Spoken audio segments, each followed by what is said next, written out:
Good morning, Sergeant Parker. Good morning. Miss Graham. Thank you. Good morning.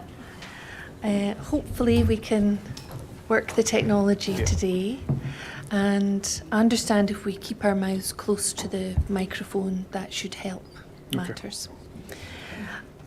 I'd like to talk to you about the death message which was delivered to Colette Bell, and I think you took the lead on that. That's correct. At Kirkcaldy on the 3rd of May. We've not heard from Graham Dursley yet, but we have heard some evidence yesterday in relation to him. And if I could ask for his statement to be put on the screen. This is his PERC statement 00137 at page 2.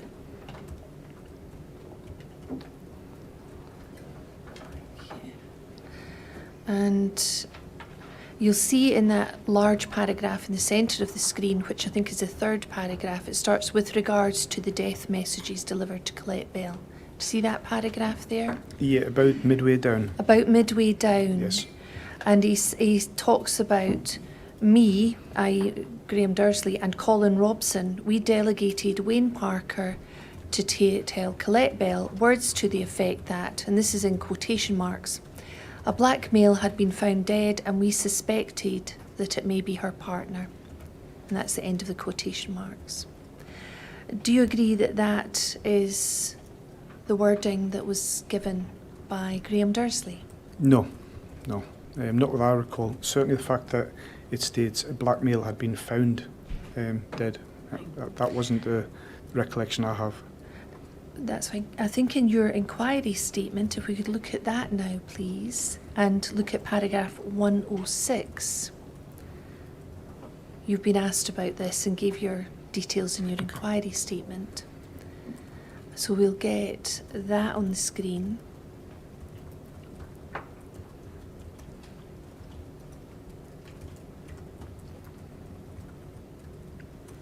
Here we are.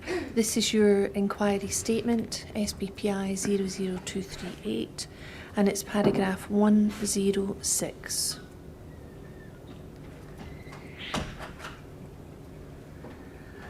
And you've said in this, DS Dursley told me exactly what to say. It was words, bland, and what we had at the time.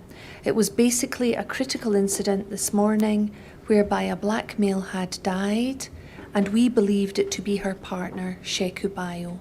That's exactly what I passed on to her, and it's on page 3 of my statement, and that was the PERC statement that we looked at yesterday to discuss.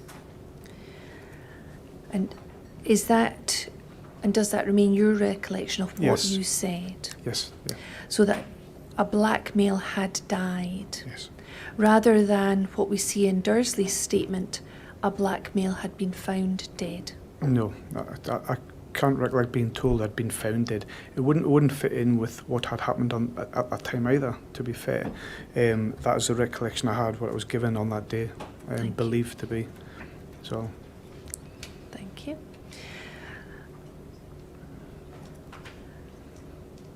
And can I ask you to look for me, please, at Colette Bell's statement, SBPI 00247. And I'll ask you in a moment to look at paragraph 16.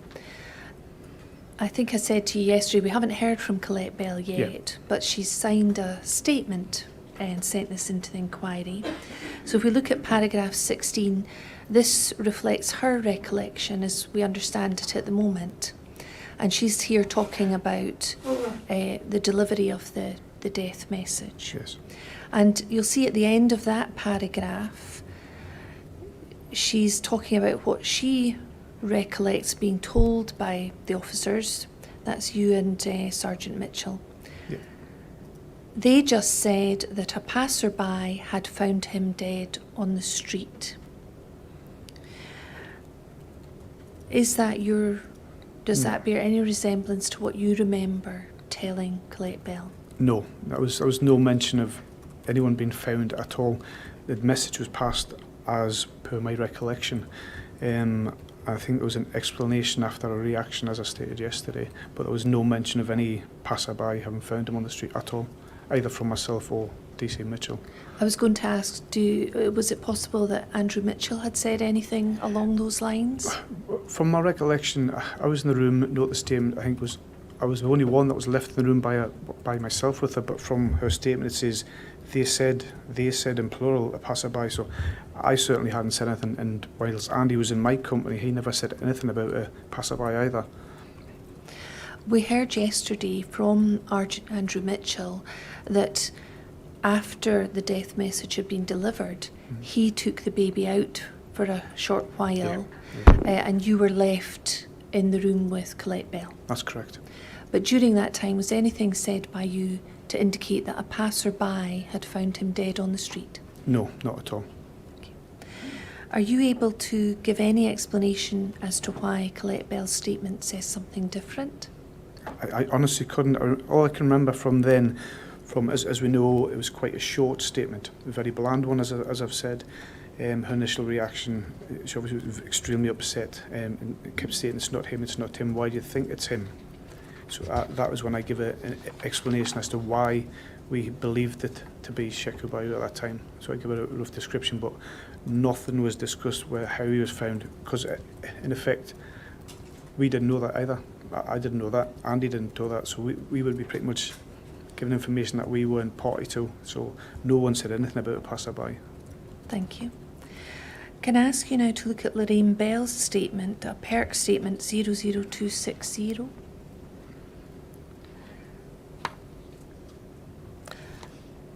Sorry, that's the wrong number. I can forget that for a moment, I'll come to that in a moment. Could I ask you to look at your own inquiry statement, paragraph 145? That'll be an easier approach, I think. So in paragraph 145 of your own statement, you've been referred to a statement by Lorraine Bell. You'll see here paragraph 145 of your inquiry statement. I have been told Lorraine Bell states the following. Lorraine Bell, we've heard, is Colette Bell's mother. Mm-hmm. She was with her in Kirkcaldy. Yes, that's correct. I'll just read out what she says. This is in her PERC statement. I wish to state that I found some of the points made and questions asked by police to be unusual. And she talks about different questions that were asked. I'll just read the whole thing. Did Sheku pray 5 times a day? Did he eat pork? Did he smoke? Did he drink alcohol? This is the part I'm interested in. I could not understand why such things were asked, given that we were led to believe that a body was found on the street. So again, here in this part of her PERC statement, she appears to be suggesting that she and Colette were led to believe that a body was found on the street. And again, you've told us that's not your recollection of Yes. the death message. Can you explain why Lorraine Bell would be suggesting that that was something she was told? I honestly couldn't say. It certainly wasn't discussed anything at all about where the body was found. As I said before, we didn't know where he was found at that time. We knew that police had come across him, but certainly nothing regarding a passerby, anything like that at all.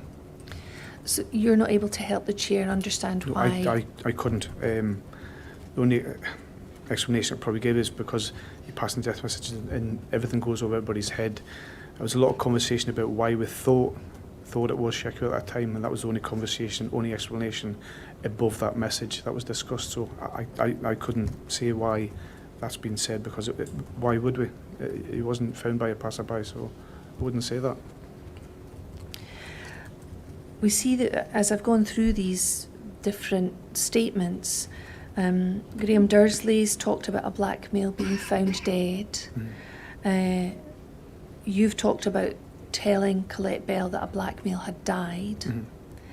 And both Colette and her mum have talked about a passerby mm-hmm. finding him dead on the street. And can you remember at any point during that time in Kirkcaldy mention of a passerby?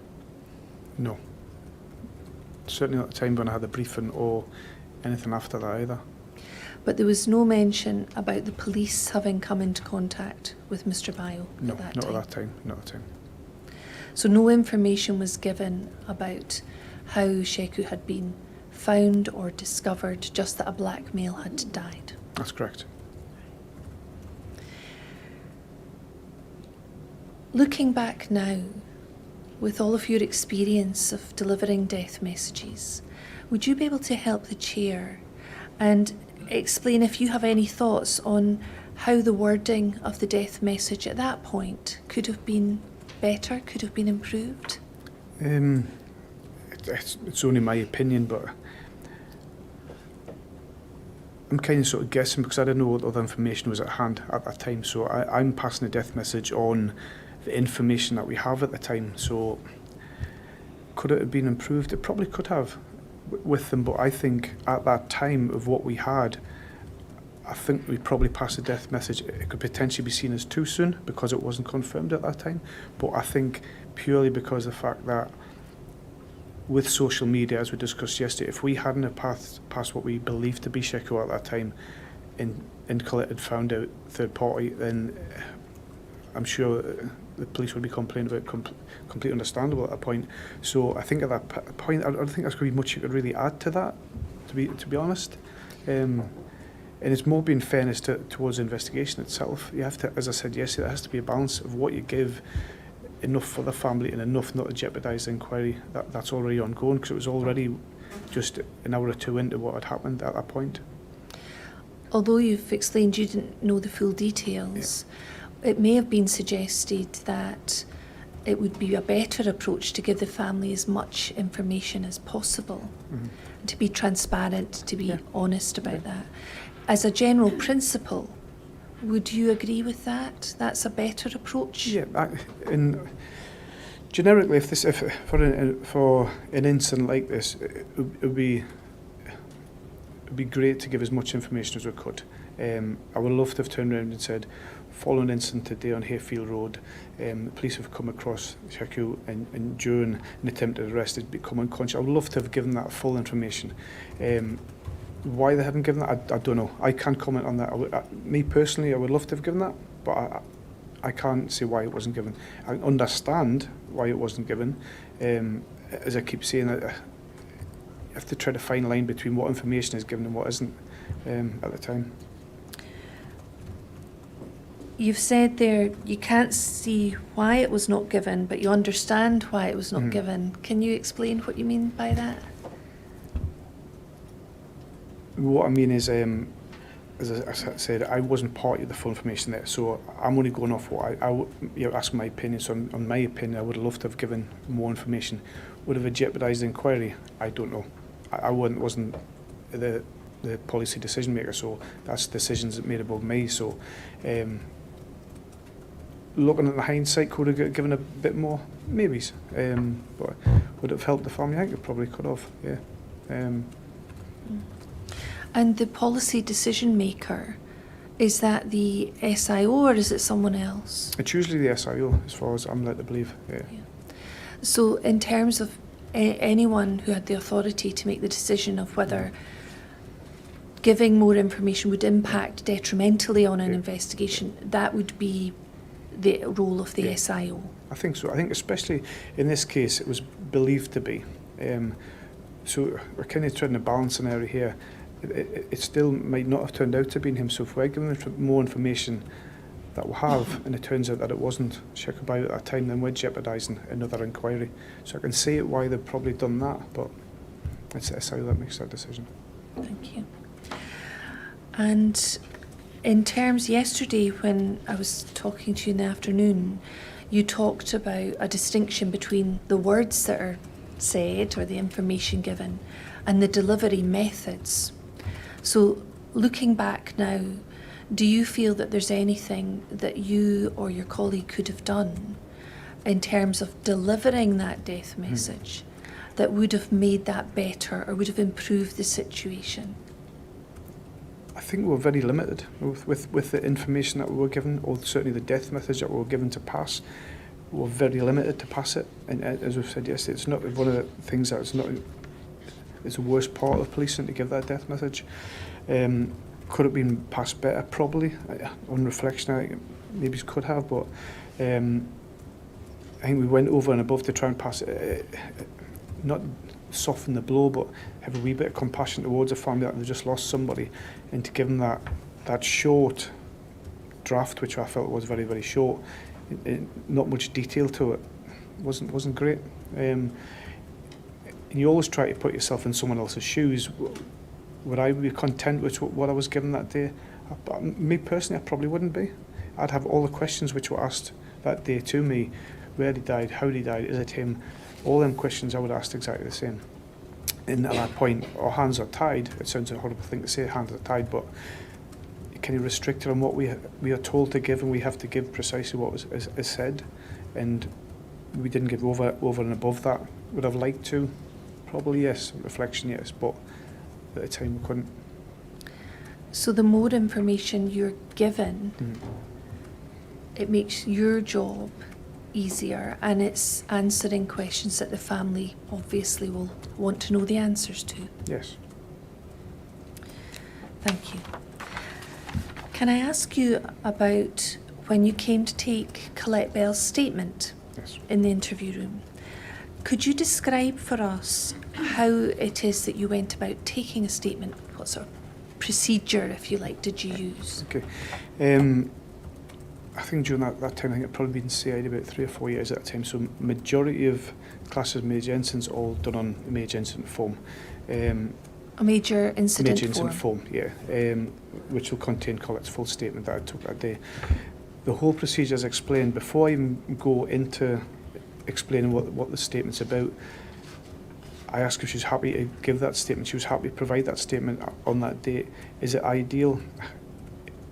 It probably looks a bit barbaric from someone looking in I'll from come the on outside. to that in a moment. But could you yeah. describe the procedure? The sort of, you've said you'd explain what's Yeah. going to happen. So I'll have explained, I know for a fact I've explained the reason for the statement, the rationale why we needed the statement, and it was more to do with the movements before that, about Shaku and the background between them two and what happened the night before. It's to get a timeline as to what's led up to this incident, what has been the precursor to setting it off. And that was fully explained to her about that. So you're looking to build a picture Yes. of what's happened just before or leading up to the events in Hayfield Road. Yes. And you've talked about the major incident form. Is that A4 size? Yeah, it's A4 here. And how do you go about noting it? We heard yesterday there's no tape recording, there's no video recording. Well, majority of the time when you're noting a statement like, especially when it's a serious incident like this, you on the end of it, once you've finished, sometimes we record it on tape, and that was probably the reason why we went into the taped interview room, to facilitate that. But because at the time she was becoming that upset, I didn't deem it appropriate to keep her there for any longer, to put it on tape and read through the whole statement again. So we read through and done the amendments, but didn't put it on tape at that time. Would it have benefited? Might have benefited somehow to show what content there was and what was amended, albeit it's been signed and countersigned. So although the plan was to take her to Kirkcaldy to give you the option or the facility to record her statement, that wasn't adopted on the day. What do you mean? Sorry, You didn't tape it on the day. No, I didn't. No. That was basically having her feelings are paramount, because she was getting towards the end. It was a long couple of hours to draw out that information. What was required, but it was reiterated during the time we spoke to her. If there's any time we wanted to stop, we'd quite happily stop. Especially at that point where we got majority of the details at that point. So I didn't feel it was necessary, and I went up and spoke to my sergeant then, who's DS Dursley, and says, look, we've put her through 2 hours of this noting this statement. I don't find we can keep any longer and put her through that. And that was agreed on at that time. Okay. And you've talked about discussing what was going to happen and the major incident form. So are there conversations or discussions going on around about the actual taking of the statement and noting down the statement? In what respect? So your explanation of what was going to happen, that's not in the statement. It's No, not that noted wouldn't. down. It's primarily it's a precursor to it. I find in anyone who's an officer or experienced cop or detective constable, and explain to you, don't just go straight into a statement. Have a wee conversation about what we were looking for. So it's basically to make them aware of when you're asking questions about do they drink, do they take drugs, their lifestyle. It's setting up a picture of the person and the background. So a lot of people find a lot of the questions bizarre what we ask, but it's the generic questions that we have to ask.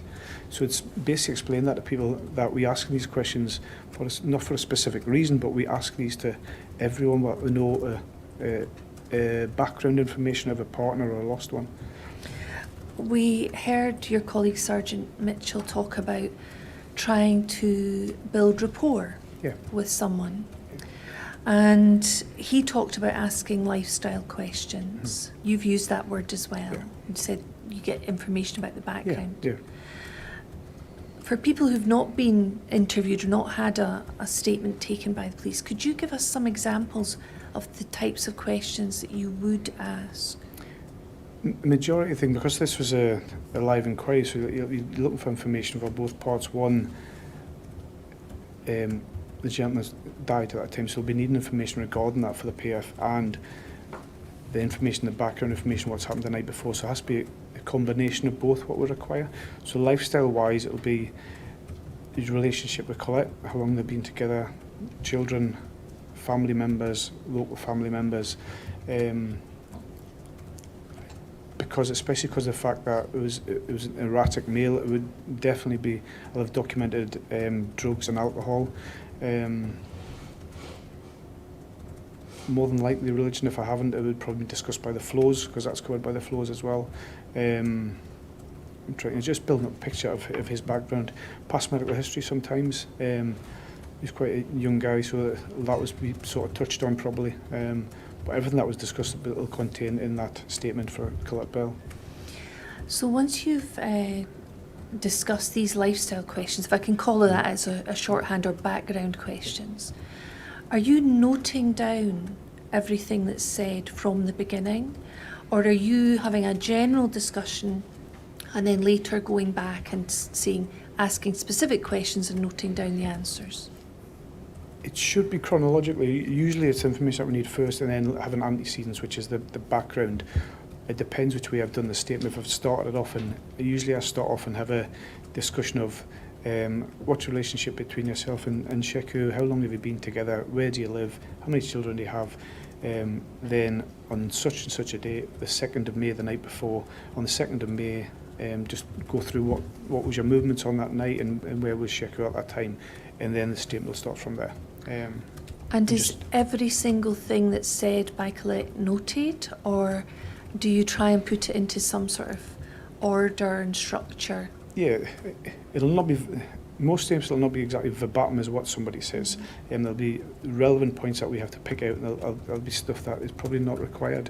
So it's like we did yesterday, went on a bit of a tangent sometimes, and that tends to happen. And if I documented everything, I'd end up with Magenzen forms, which are 70 sheets. So it's irrelevant, and keep it. And you have to be succinct, like we are trying to be today, and directed, and keep it on the points that you have. I have points that I have to get, so I keep it very on them points. If there's anything relevant that she puts in there, I'll add that. But at the end of that, we go through the whole statement, so that's covered. So if there's anything that she feels she discussed that wasn't in there, she could say, well, we never discussed that, and then I'll just put an addendum on the bottom and add it. And certainly on the flip side of that, if there's anything that's in there that she feels shouldn't be in there, I can score that out, and I'll initial it at the side and call it initial at the side as well. There's a couple of amendments, spell mistakes, more than likely, and there'll be amendments like that.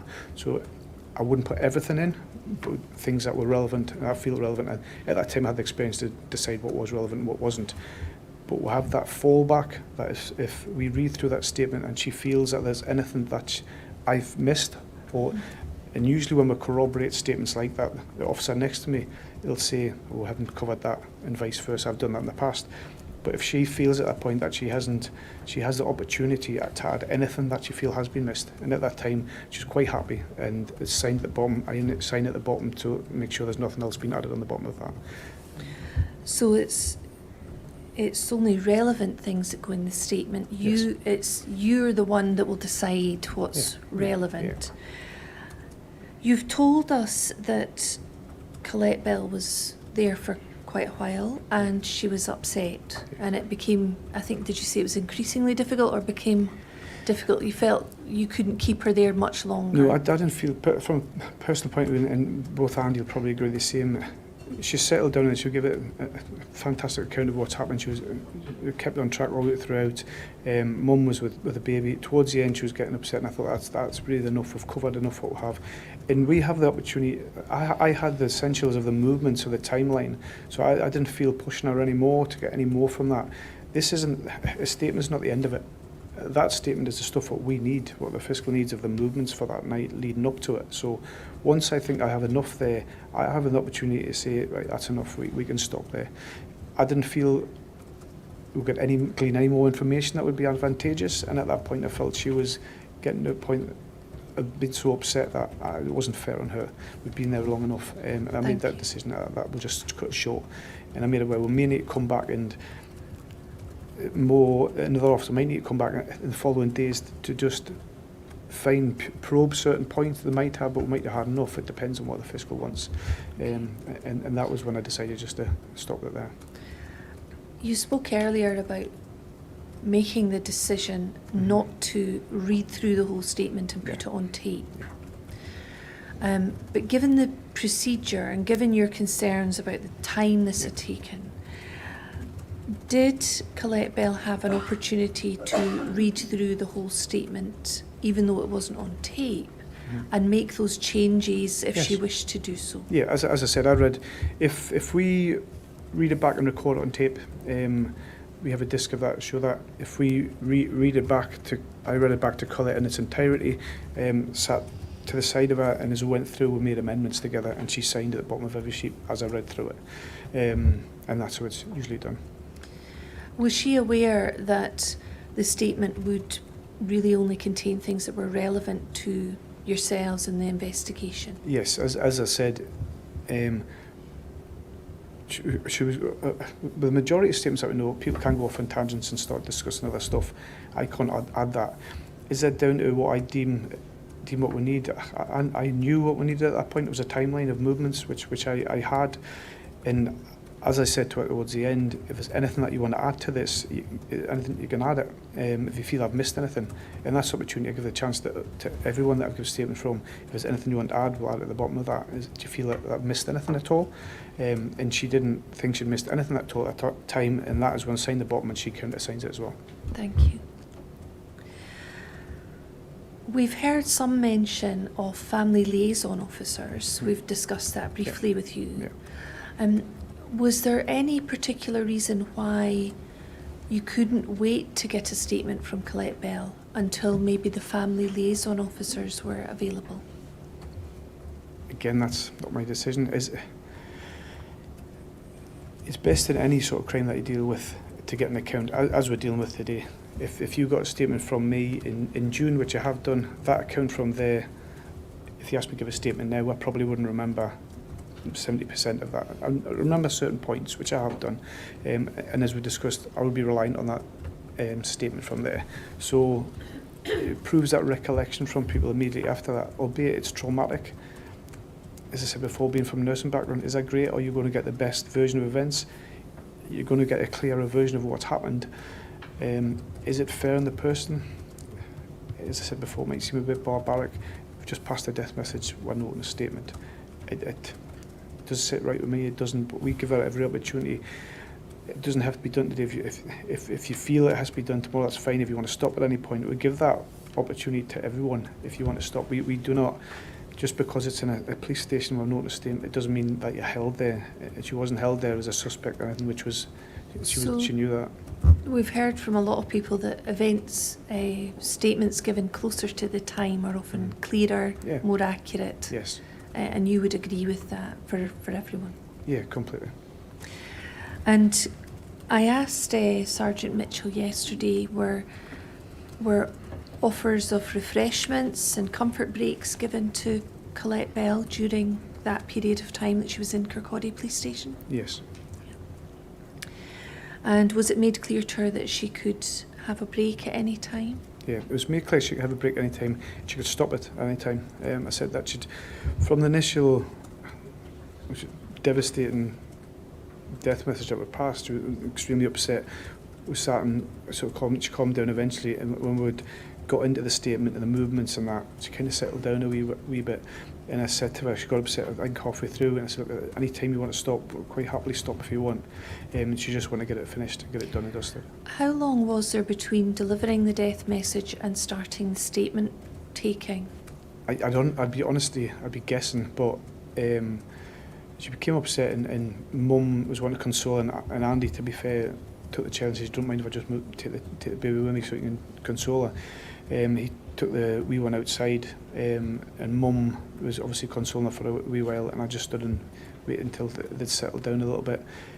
And then discussed it, and I basically explained this isn't the best time. I know it's not, but we have to note a statement about the movements of what's happened. But I mean, to give some explanation as to what has happened before this incident. And I explained it the way. We'll try and get some explanation as to why this has happened. It might be beneficial, and the sooner we get it, the better. Is that just chat with Colette herself to explain why we needed it? And she agreed and was happy to take the statement at that time. But she was under no illusion at any time that she was wanting to stop. I reiterated about 4 or 5 times through the statement just to make sure. Andrew Mitchell thought he was out of the room for around 10 minutes with the baby, and then came back in. Yeah. And the process started taking. Would you disagree with that? I honestly couldn't say. I'd be. Would it have been 10 minutes? It could have been. It could have been. I mean, them sort of things, especially when someone's that upset, it could have been longer. It generally could have been less time. I don't know. I'd be guessing. I would be guessing. Can I ask you about something that Colette Bell has said in her statement, her inquiry statement, SBPI 00247? And I'd like you to look at paragraph 18, please. 247.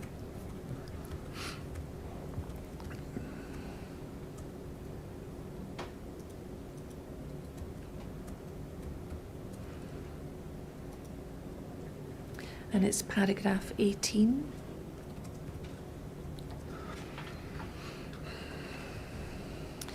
And again, this is after the death message is delivered, and she says, line 3 at the end, I think once I settled down a little bit, they then said, and this is in quotation marks, I know this is really difficult for you, but we're going to have to take a statement from you.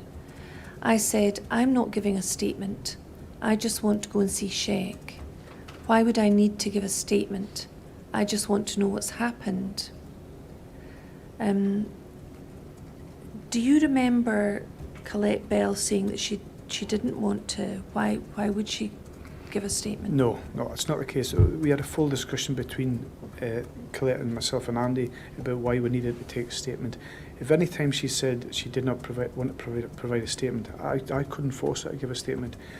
She was fully aware that any time we could stop and we could revisit this, it didn't have to be noted at that time, but it would be beneficial. And it was the benefits that were suggested to her.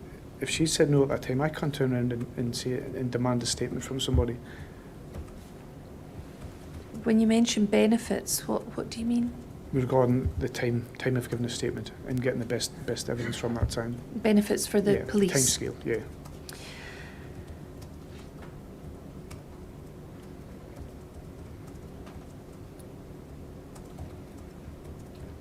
Was it said at any point to Colette Bell that if she gave a statement, she would be able to go and see Sheik Abayo? No, we can't. I can't promise things like that. I can't. So I would never have said that, and I've never said that to anybody. Who would be in charge of that decision? It's not me dropping or passing the buck to anyone. It's all these decisions are policy decisions that I wouldn't be making, so any decisions for that would come above me. Yeah, I wouldn't have any say in that at all. Above you in the police service, yeah. or Or maybe in- the Crown? Rank-wise above me, yeah. Yeah. And it'll be discussed with the PF, because if there's forensics to be done with Sheku at a time, then they have to decide when the family can see the body after that as well. Right. Could we look at paragraph 19, which we could just start to see on this page? I'm asked how I ended up giving, this is Colette Bell's statement, I am asked how I ended up giving the police a statement when I had said I did not want to give a statement. They had said that if I was to give a statement, then I would be able to go and see him, that's Sheku Bayo, because he would need to be identified. So they had said, in quotation marks, if you get the statement done, then we'll see about you going to see him. And Mum had kind of been saying, let's just do the statement and then maybe you'll get to see him after. And when you look at that paragraph as described by Colette Bell, do you recognise that description?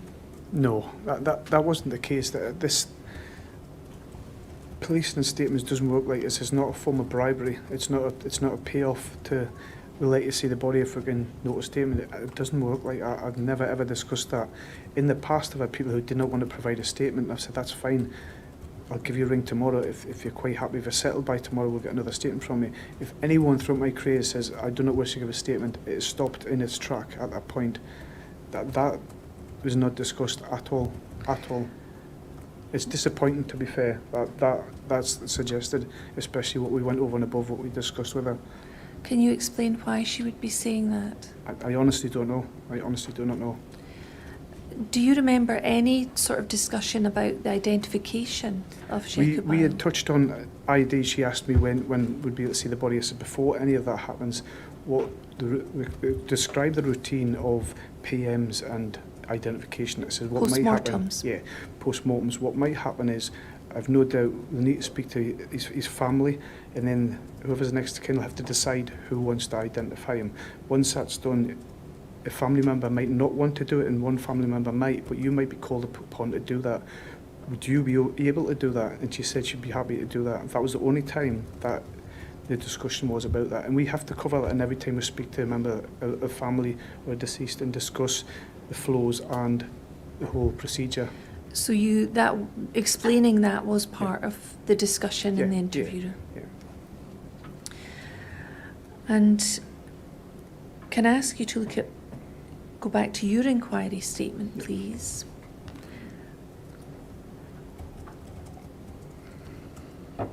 And paragraph 142.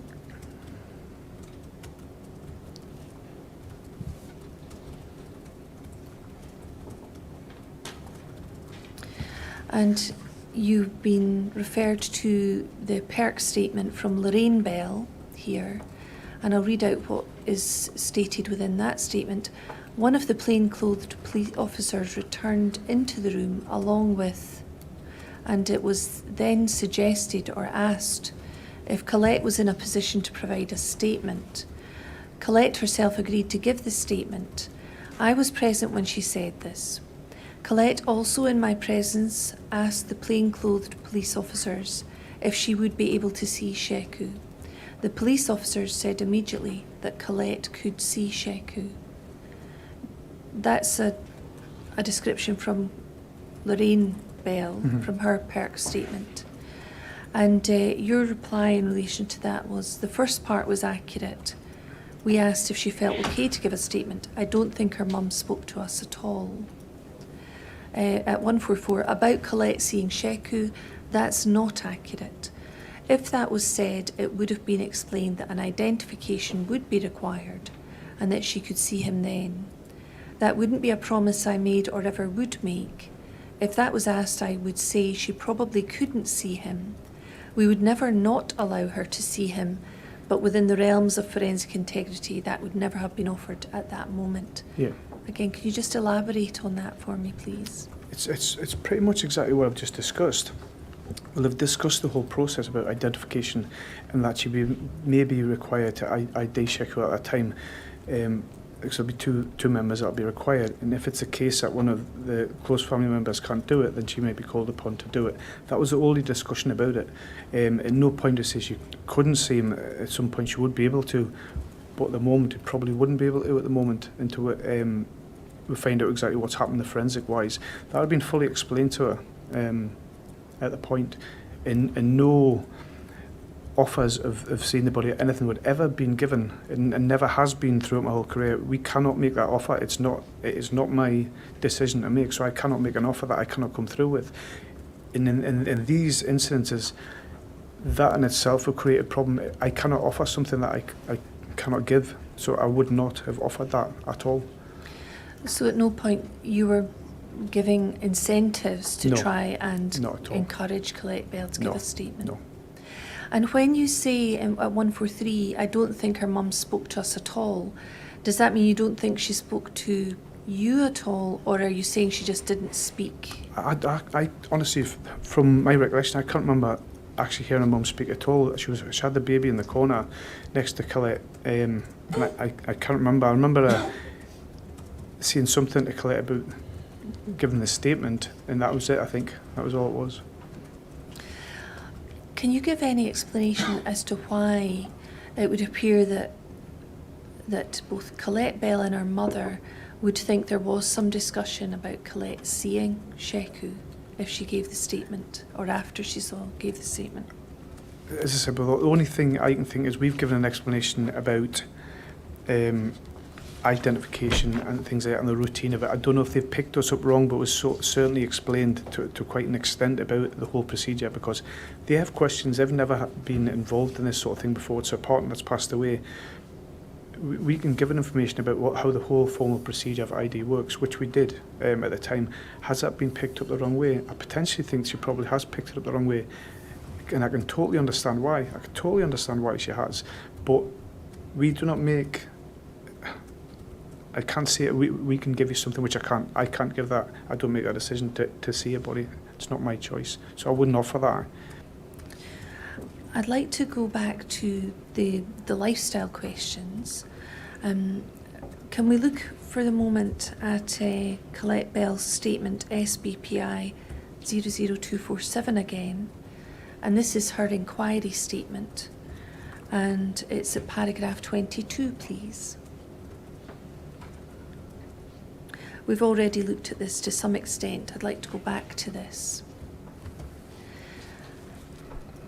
This is Colette Bell saying in her statement, they asked questions about Sheikh himself, if he was religious, if he was a Muslim, how religious was he, did he pray, how often did he pray, did he drink, did he eat bacon. I remember I wasn't really thinking. I just kept answering all these questions.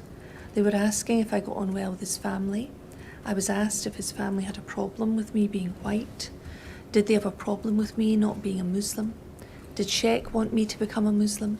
They were asking, was Sheikh ever violent to me? They were asking if Sheikh was a violent person, if he had any enemies, if he had lots of friends, if he was popular. Was there anybody out to hurt him?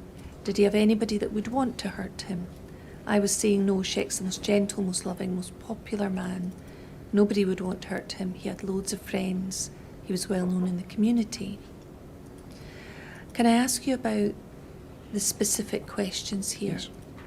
And I think it's fair to say that you say later in your statement the questions weren't asked, and you're definite that you didn't ask these questions. Yeah. And is that the same for your colleague Andrew Mitchell? Yes. Neither of you asked these questions. Which specific questions are you... Well, let's go through them if that's okay. So the first one she mentions is they asked questions about Sheikh himself, if he was religious, if he was a Muslim. Might have asked his religion, as we discussed before. It's relevant. We have to ask that regarding death. Has to be. Okay. Would I have asked if he's religious? Yeah, probably would have. Yes. Yeah. Did he pray? No. That's not relevant to what I wouldn't ask that. Okay. And you don't remember asking, did he pray, or how often did he pray? It doesn't. When we're asking religious questions, it's about a person's religion. We don't then probe if they pray or they don't pray. It doesn't ask if they're practicing or not, whether it's just the religion that we're asking at that time. So it's just basically, it gives the flows a chance to know exactly what religion they are first. So I wouldn't ask that. On this incident, it doesn't. I wouldn't ask that because it's not relevant to what's happened. If the incident had occurred in his place of prayer, like in a mosque, if it occurred in there, then my question would have been, how often does he go to the mosque? How often does he pray? Because that's relevant to the incident. Where the instance happens on Hayfield Road, I wouldn't ask any questions regarding how many times he prays because it's not relevant to that. Right. If you understand what I mean. So. And yes, yeah. and you said the questions about if he was religious, maybe relevant for the family liaison officer. Yes, yeah. Any other reason why that might be relevant? For burials and that, different religions have different sort of routines, and you have to try and abide by that as much as you can, depending on, as I say, it always comes down to forensics and getting the body identified and stuff like that. So different religions have different routines for bodies being buried within certain time frames. So you need to ask that. You have to ask that. So. And if you're asking to maybe pass that information on to the flows, we'll come on to that later. Is that something that you would note down in the statement or not? Is that necessary to be noted down in the statement? It depends. If we note it down, if it's fine. If I haven't noted down, I'd probably missed it, but it would be discussed with the flows. They'll probably ask, did you discuss religion? And it gives Whit a double chance to back it up. And so if I've missed it, I'm not perfect. If I've missed it, then fine. That was one of the points that I probably need to hit. If we've missed it, that'll be my fault, and I'll take that on the chin. But we've got another chance with the flows to have a chat with the family. Have you discussed that?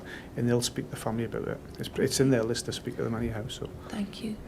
The next question, did he drink? Yeah, I'd have asked that, yeah. As I said before, drinking drugs, especially the fact that it was erratic behaviour, could it account for, what would account for that, drugs or alcohol? So we'll have to discuss that. So was that relevant to the Yes, investigation? Yes. Did he eat bacon? No, I find that bizarre. Why would I ask that? I just find that really bizarre. Do you remember asking anything along those lines? No, I wouldn't. Andrew Mitchell? No. And then she carries on. They were asking if I got on well with his family.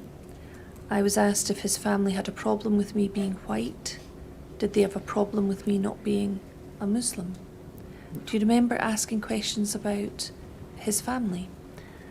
Will I've asked about his family? I will have, but I wouldn't have asked if you have a problem with her being white. Why would I ask that? This doesn't.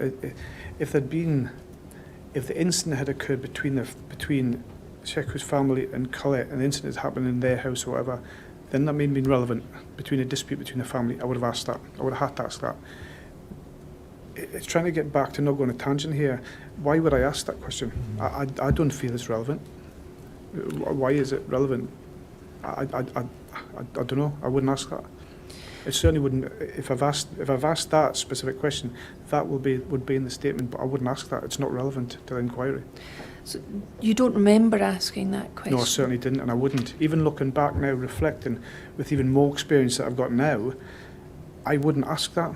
If I was given this information from the start and said, go and note a statement from Colette Bell regarding a gentleman that has been attempted arrested on him, and then he's later been found, he's later died, unfortunately, in the hospital, would I note that? No, I wouldn't. I wouldn't ask that. I wouldn't. Okay.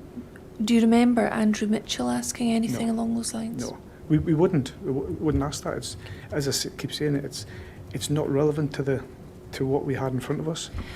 The next question, did they have a problem with me not being a Muslim, they being the family? I didn't know if she was Muslim because I didn't ask her. So I wouldn't have said did they have a problem if I hadn't asked her. I didn't ask her religion. Did Sheikh want me to become a Muslim? It's not asked, it's not relevant. They were asking, was Sheikh ever violent to me? They were asking if Sheikh was a violent person, if he had any enemies. Do you remember asking questions along those lines? I may have asked if he had any enemies. At that point we didn't know what's happened before that, so I may have asked that, but I certainly haven't asked if he was violent to her at all, because this isn't a domestic that we're dealing with, so if it had been a domestic, I would have asked that, but there's no suggestion of that at this moment, so I wouldn't have asked that. What about a question asking if he was a violent person? Would that not I have could been? have asked that, because purely for the fact that he had a knife in his hand, and does he has a precursor to violence or anything attached to the knife, or is this a one-off? We'd have to make some sort of, have to ask if he has a degree of violence or any previous regarding that, so I might have asked that, more than likely, yeah. So at this time you were aware that there was an allegation that he'd had a knife? Yeah, at that point, we knew about the call cards that had come in with regarding the knife. So when I went back, I knew there'd been, as I said before, there'd been a numerous. There was an initial call when we left the station, and when we got to Kirkcaldy, there'd been numerous calls regarding the knife and erratic male. So, would I've asked, is he a violent person? I would probably have to ask that. I'd have to ask that. And then if he had lots of friends, if he was popular, is that the sort of question that you might have asked? I might have asked that, because that's a build up, a picture of him in the area. So that shows you, as I say, a picture of what he was like in the community. So we have to ask that sort of question. Was there anybody out to hurt him? Would you have asked that? Not to hurt him. I probably would have worded it in a different way. I would have probably have said, has he had any issues with anyone recently? Has there been any falling outs with anyone? Because again, we've got a disturbance in the house. We don't know what's happened in there beforehand. So I would have probably have asked, has he fallen out with anyone recently? I would have definitely have asked that. If I haven't, I'd be surprised. Right. So maybe not using those exact words, but No, something no. along those lines Yeah. would have been asked. Thank you. Can I ask you to look back again at your own inquiry statement, and I'd like to look at paragraph 145.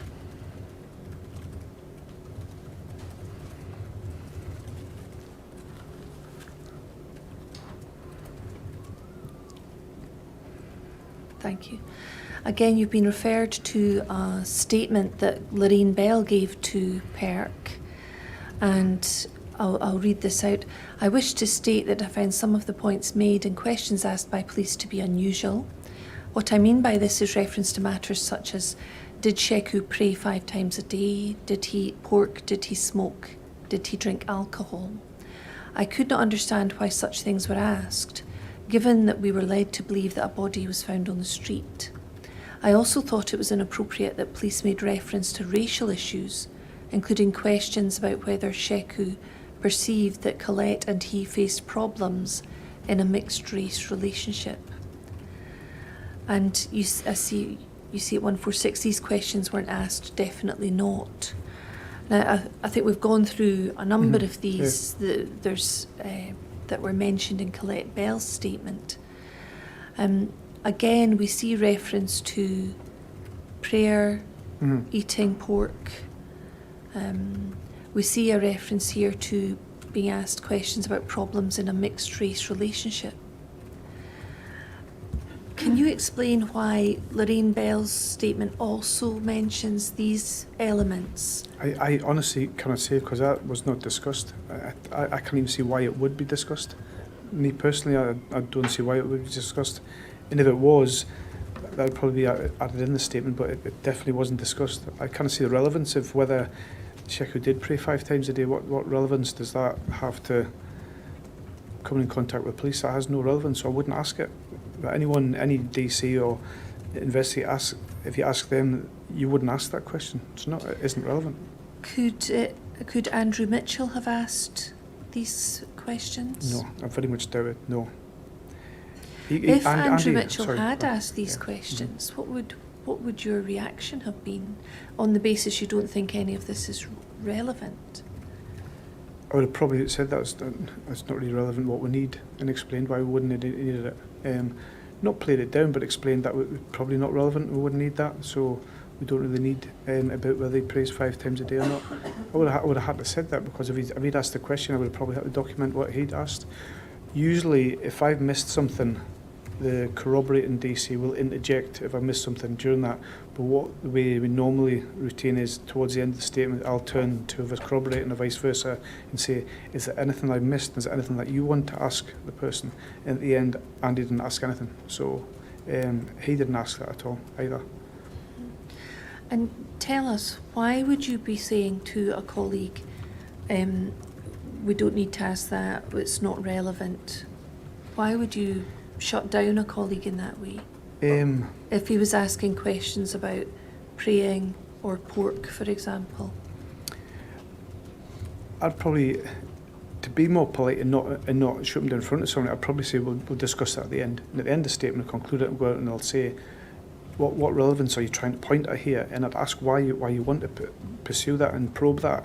And if there's a reason behind it, then fine, we'll go back and say, right, my colleague asked me before, if I ask you a question about this, can we just go back to that?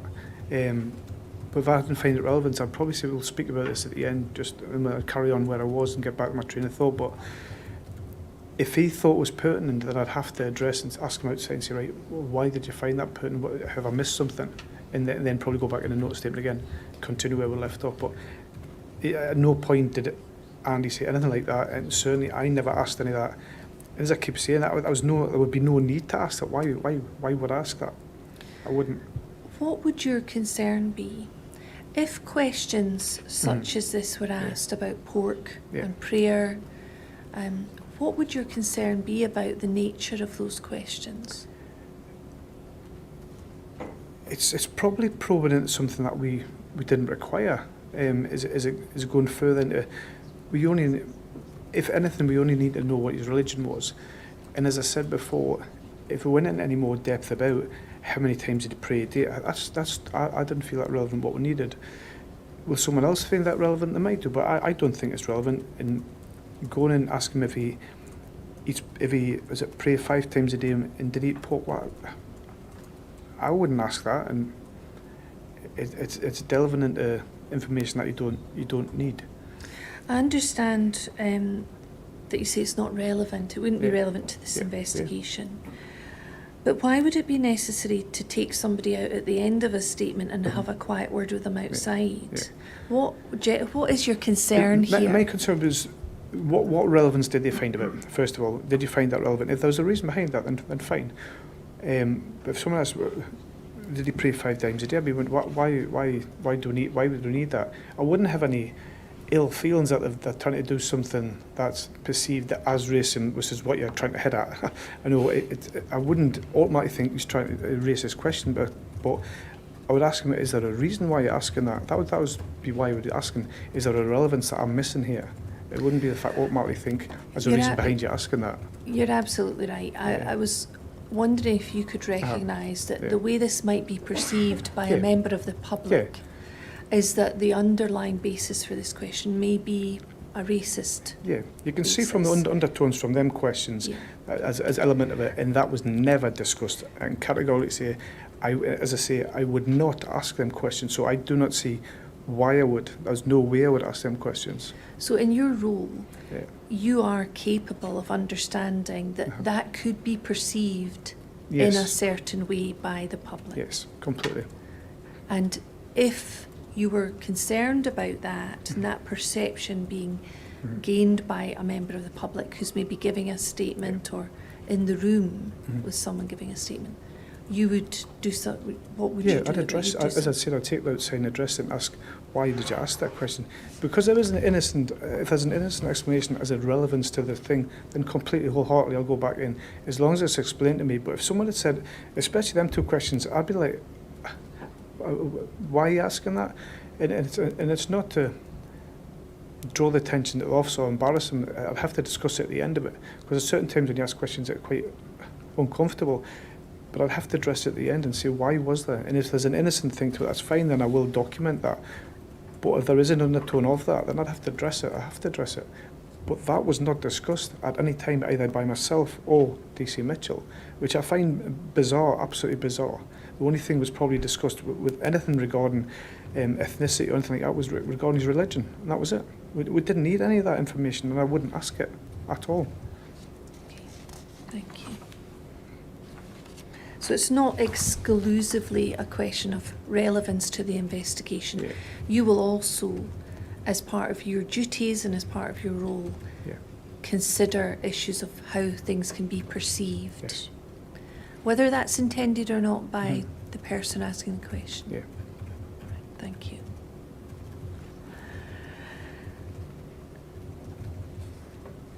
Is there anything else in relation to Colette Bell and the events in the interview room? Looking back now, is there anything that you'd like, on reflection, to maybe have altered, or is there anything you think you could have done better that might help the chair?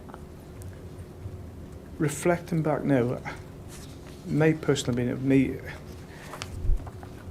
I reflect on everything every single day, every single week. It's to improve your practice, to get better. You have to. Right? That's how things progress in policing and whatever business.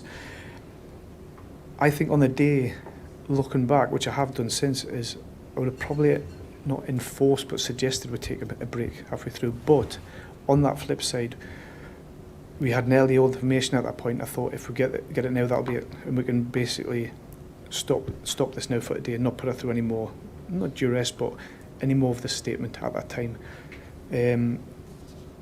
I think I was compassionate in the way we brought her down with mum and child, to provide that support structure for when she was in there. Huge explanation given to her, and I can't emphasise that enough. Massive explanation before that statement was given to her. Even before entering Kirkcaldy Police Station, I went to the custody sergeant at the time and says, I'm needing to clear this inquiry office, the corridors of any cops, anyone. There was no one in there when I went through, because we know what officers and people speaking are like. I wanted that clear for her coming through, so there was nobody there chatting about anything, so she didn't feel uncomfortable. I took them measures in place, and would I do it again? Yeah, I would, just to provide her the comfort as no police looking in on her when we went into that place. So we didn't look at a paragraph of her statement yesterday that said, as she was coming in, she saw through a door officers looking at her. Yeah. But you had made arrangements to... Yeah, I'd been probably the custody sergeant, because the glass panels we went past the interview, but everyone else had been cleared completely. Was that an arrangement you'd made? I'd already made it sure that when we got to the station, I went in before. We went in and cleared the whole corridors of all the cops that were there. And any PCSOs were through the custody area, and it was just the custody sergeant that was at his desk. So there had not been any officers that I remember there going through. So looking back now, your concern is the length of time you spent with her. Now you would change that. Yeah, I'd made the offer, but as I say, a few occasions would like a break, and I think she just wanted it done and dusted that day. I probably would have suggested, I think we better take a break. And if I had taken a break, she probably might have spoke to mum and says, right, that's she's had enough. I think probably would have. Looking back, would have done that? Yeah, I think I probably would have. If you were doing it today, you would do it differently? Yeah, I would probably made sure she had a break, just to make sure. Okay, thank you. I'd like to move on to when the death messages were delivered to Mr. and Mrs. Johnson, Addie and Caddy Johnson.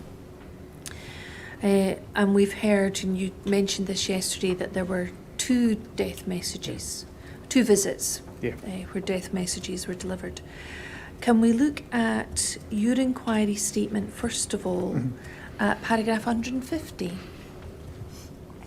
And I think this relates to the first death message. And you've said here, we know that it was the Johnsons that you went to. The death message was the same as what we told Colette. The only difference was that we said it was Shekubile, not believed to be, because we had confirmation of ID. Yes. And so that you basically said the same thing initially. Yeah, I didn't pass that. It was Andrew DC Mitchell passed that one. Yeah. We've heard yesterday that it was Sergeant Andrew Mitchell who took the lead with the Johnsons. Yeah. And essentially, the same death message was given to the Johnsons at that first visit. Yes. You've said here that the change was that you now had confirmation of ID. Yeah. I think we heard yesterday that it was after 3 o'clock, about 3:15, when you arrived for the first visit. Exact time will be in my notebook, so that's where I got my timings from. Exact time that we arrived at the house. I noted Caddy's details at that time. Thank you. Can I ask you to look at your colleague Andrew Mitchell's inquiry statement, if we can have that on the screen? Here we are. And it's at paragraph 122.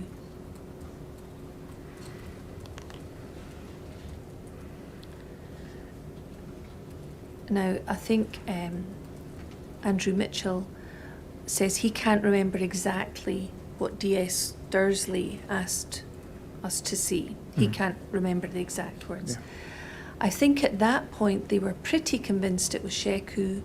They were content with the information they got from Colette earlier from a sudden death report, just details from them all, past the death message and nothing else specific.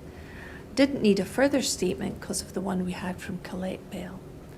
And there was thinking about the FLOs at that stage. Yeah. So, as I understand his evidence yesterday, he didn't remember exactly the words that were used, but essentially the position hadn't changed from when you delivered the first death message to Colette Bell. Yeah. Would you agree with that? Yeah, I think the only difference was that was confirmed it was Sheku at that time. They didn't have any belief to be it was has died, and that was it. It sounded quite blunt, but it has to be that is it confirmed at that point. Okay. Can I ask you to look at your own inquiry statement again, please? And at paragraph 184.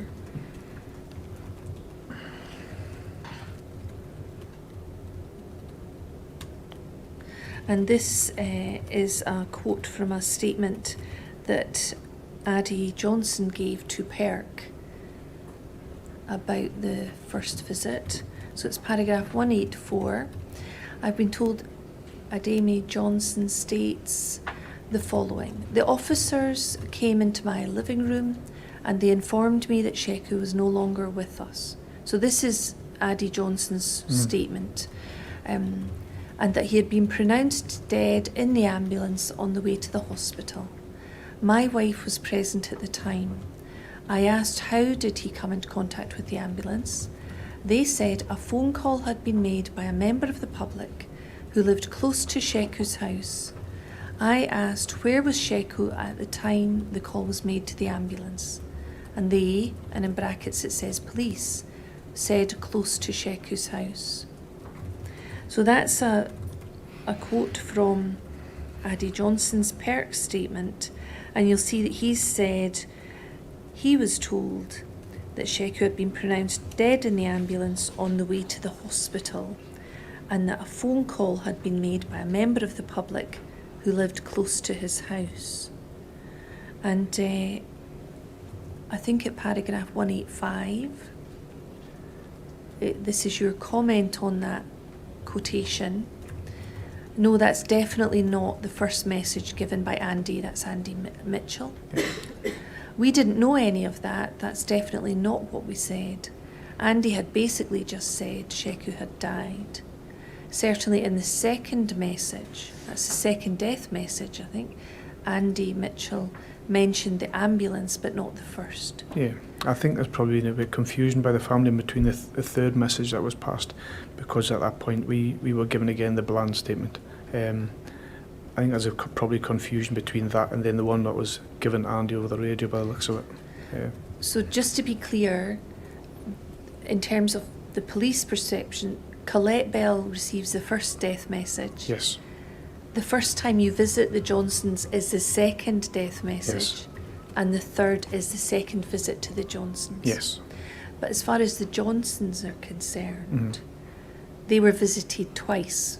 The first time was effectively the second death message. Yes, yeah. For you, from your perspective. Yeah.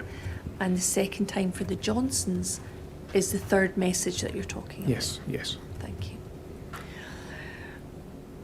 And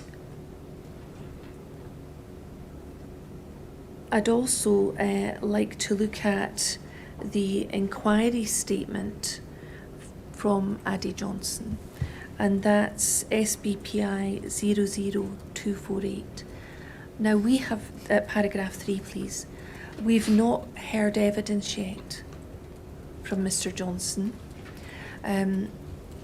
but we have a signed inquiry statement available to us for today's purposes. So just for completeness, I'd like to put this paragraph to you and get your comment. Yeah.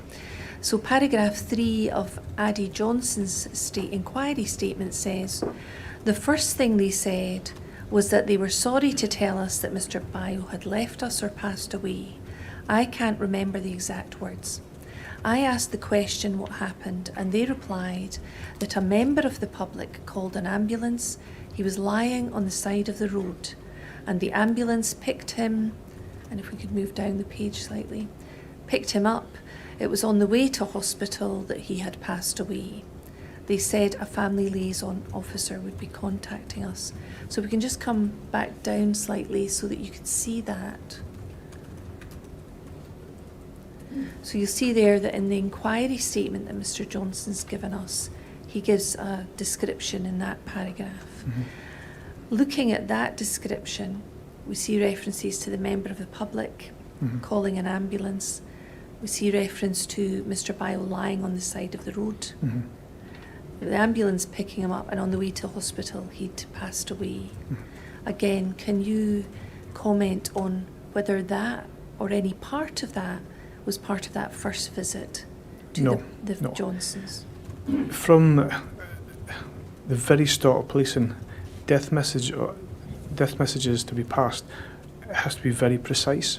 So telling someone's left us or passed away is never ever, unless you make an error, which we didn't on the day, and that day it was specific. You have to tell a family member someone has died, not passed away or maybe have died, has died. It has to be specific. At no point did anyone say he's left us or passed away. It was has died, and it was very precise. So there wasn't any way of misconstruing it. It was the words died till have been passed, not passed away. And then where it says a member of the public called an ambulance, was there? None of that had been discussed. It couldn't have been discussed because we still at a point didn't know. We'd only just found out, and we had to pass a death message to Colette that he died in hospital. So as far as I'm concerned, he's died in hospital. I knew he'd become unconscious next to the road. I didn't know the full circumstances about, at that time, how he'd come in contact with police or anything, or how the ambulance had come there. So that wouldn't have been discussed because we still didn't know the full story at that point. Until the last death message, and then we had the full picture of the incident itself. So at this point, this is the first visit to the Johnsons. You knew Mr. Bio had become unconscious Yeah. at the side of the road. Yeah. But did you share with the Johnsons that he had been found lying on the side of the road? No, because he hadn't been found lying, so I'd be given information that we didn't have and weren't aware of. It would be purely speculation because I didn't have that information. So Andy never said that at all, anything like that. Did you or Andrew Mitchell say anything about him lying on the side of the road? No, that wasn't ever discussed. And did you say anything about an ambulance picking him up? No. Or that he had passed away on the way to the hospital? No, because as I've said, we only knew when he had died it was in hospital, so I don't know where the ambulance is coming from. I don't understand that. Could you look at paragraph 155 of your own inquiry statement, please?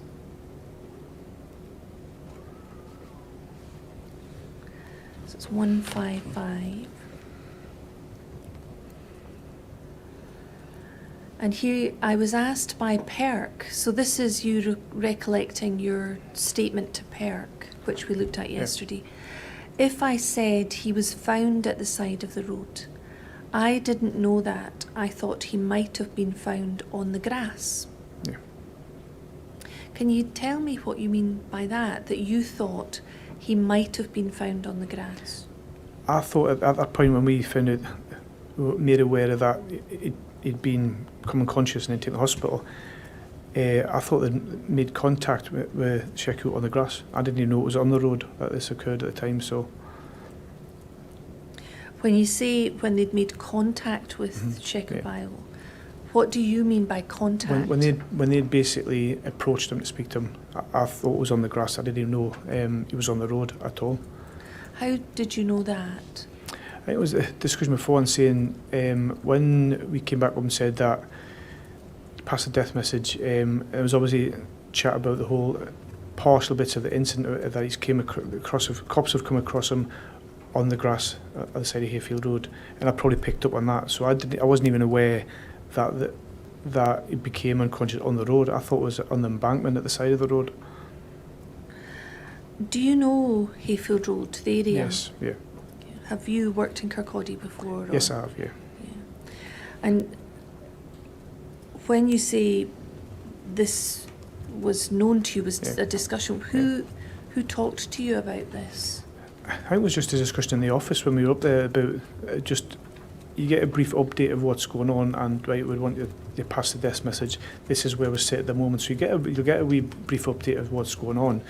Not fully aware of the whole picture, who's been spoken to, but this is what's happened this morning. So we were aware on my first briefing in the morning of the full briefing from the beginning, so we knew roughly the context of how the initial contact with police had occurred at that time anyhow.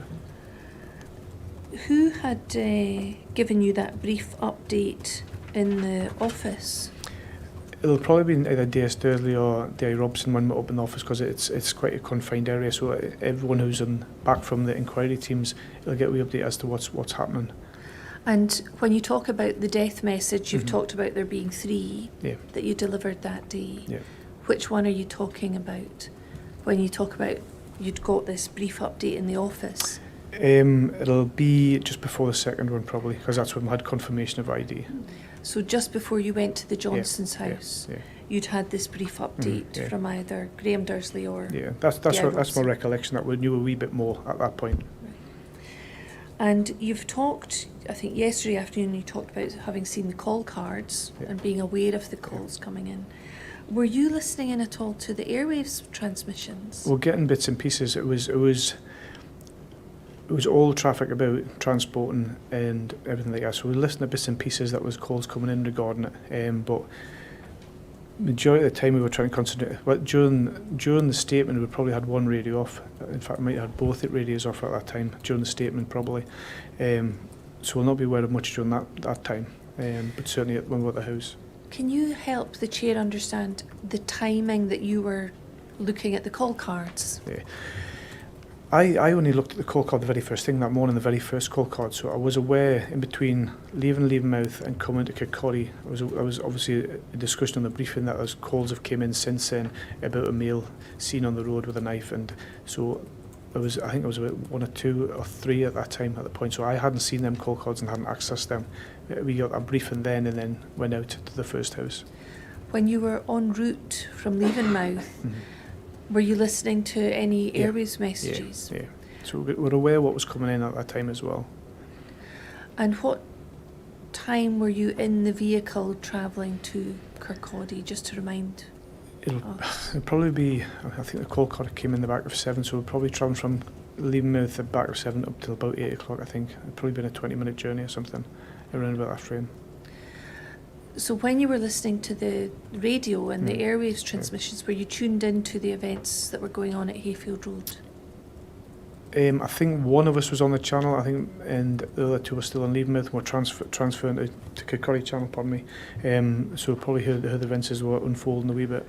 Sorry, I know that you were with Callum Clayton at Leavenmouth, and Andrew Mitchell came from Glenrothes. Glenrothes, yeah. He'll have been on that channel. So in terms of the journey from Leavenmouth to Kirkcaldy, would just be you and Callum Clayton? Yes, yeah. One of you was on the radio. I honestly can't remember if we're on the radio or not. I can't remember. It's a routine that you're transferring the channel where you're going into that area anyhow, so one of us will transfer on the channel, and I can't exactly remember who it was, whether it was me or Callum, I don't know. But the Who call was cards driving? I can't remember. I honestly can't remember who was driving. Was there a normal practice in terms of driving? Not really. You just sort of share the driving. Usually one day you drive and the next person to drive. So, but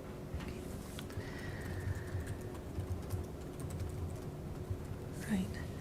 Do you remember anything else about what you were listening to on the journey to Kirkcaldy? no.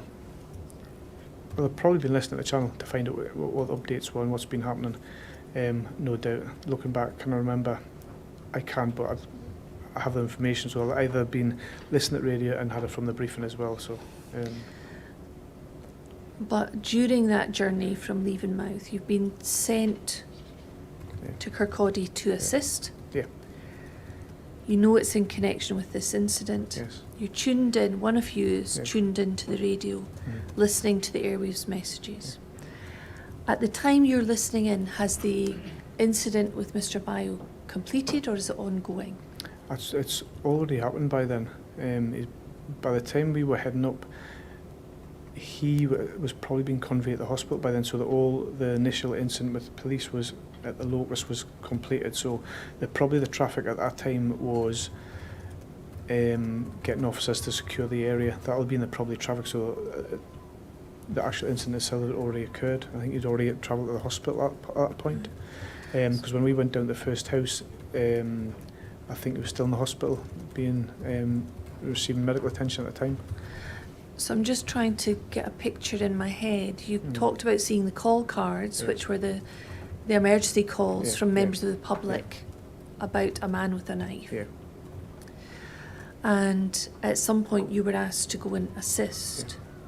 But by the time you were asked to assist, the incident is I think it was just about, yeah. You were just about to say there, it was just about. I think the incident it happened. I can't remember exactly what the word in the call card was, but the incident with Checker had happened, and I think it was being conveyed at that time. So when we got there, all the officers had the information to get the briefing about what had happened. So we got the briefing about. I think he was being conveyed to the hospital at that point when we were travelling. All right. Thank you. Right, can I ask you, we were going to look at paragraph, we did look at paragraph 155. To go back to this comment, found on the grass, I thought he might have been found on the grass. Perk had asked you if I said he was found at the side of the road. Mm-hmm. We know that there is a grassy area on Hayfield Road, next to the road. Is that something that you had in mind when you were delivering the death messages? Not really, because we wouldn't disclose that at the time, and he hadn't been found there. I wouldn't say it died next to the grass or mention the grass on the side of the road, because it died in the hospital. So that wouldn't have any significance to the death methods that we passed at the time. So that wouldn't be discussed where he was found. Now, I started this passage of evidence when I was talking about Addy Johnson's inquiry statement, and he'd talked about a member of the public calling an ambulance, Mr. Bio lying on the side of the road, and the ambulance picking him up, and on the way to the hospital he's passed away. Can you give any explanation why Addy Johnson's statement would say that that was information shared by you and Andrew Mitchell? We didn't know who'd called the ambulance, so we couldn't make any reference to who'd called it, and I didn't know who'd actually called it in. Where's the confusion about the ambulance? I probably think the last death message is when that was disclosed. It wasn't disclosed at that point until we were given the full verbatim one to give. That was the only time that ambulance was actually interjected into the death message, and that was the last one. That was the only time it was mentioned. Well, I do want to come on to the second death message and go over that with you. I'm conscious of the time as well. Yeah. 20-minute break at this point.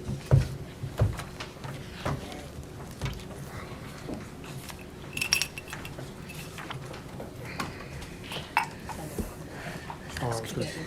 We'll finish them at Do you want some more lunchtime. water?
second death message to the Johnsons, which you've previously described as the third.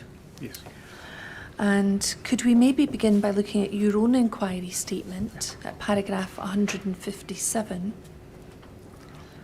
We'll just put this into context.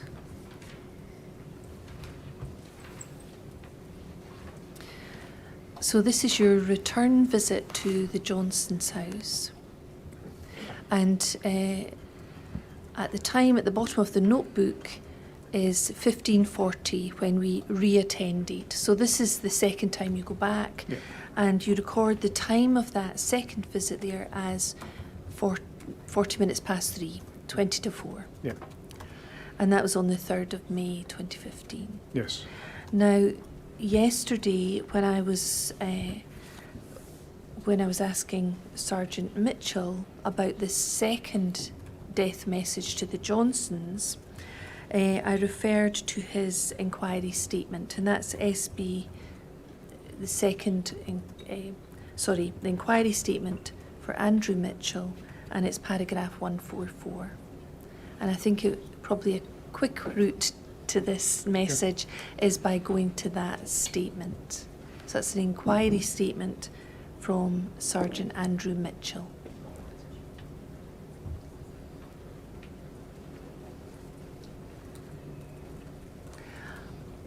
Well, what I'll do is, we've heard evidence about this yesterday. Okay.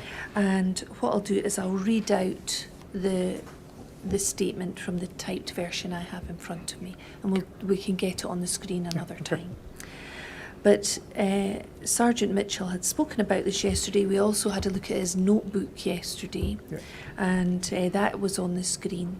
And it said, following an incident this morning in the Hayfield Road area of Kirkcaldy, officers from PS, Police Scotland, have been attempting to arrest Sheku Bayo, during which time he has become unconscious. Conveyed to hospital by SAS, Scottish Ambulance Service, and despite best efforts by hospital staff, died shortly after 9 a.m. Now, Sergeant Mitchell explained to us yesterday that he'd written down hospital staff, although Graham Dursley, when he'd been sharing that message with them, had said medical. Okay. So that was the only variation from what he'd been given by Graham Dursley. And then at the end of that, in his notebook and in the statement, it said FLOs this evening. Here it is. And it was paragraph 144.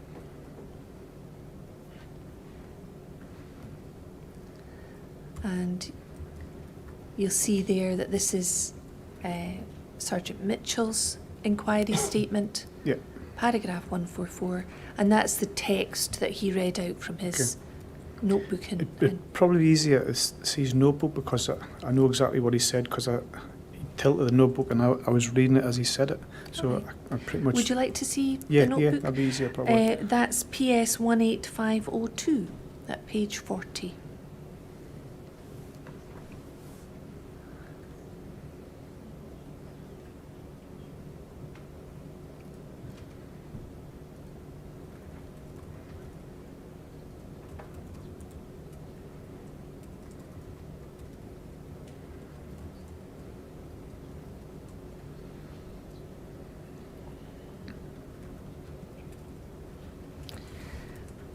And there we are. We can see that on the screen now. And this is Andrew Mitchell's handwriting. Yeah. And it says, as I've just read out from the statement, Yeah. the following an incident this morning. Is that image that we see on the screen of the notebook the image that you were looking at? Yeah, that's the one. He came back in the room and he read basically verbatim as it was from the notebook, and I sat and followed it as he read it. So as past is exactly the same as what was on that notebook there. Thank you. And I think if we go back to your inquiry statement at paragraph 160, you actually use the same words that you've just used today. You say towards the end of that paragraph, he read it verbatim from his notebook. And we've heard other evidence that when that message was shared with the family, that you were both sitting on the couch in the living room and Sergeant Mitchell was reading from his police notebook. Yeah, I remember specifically he tilted it when I was sat next to him so I could read it as well. Yeah.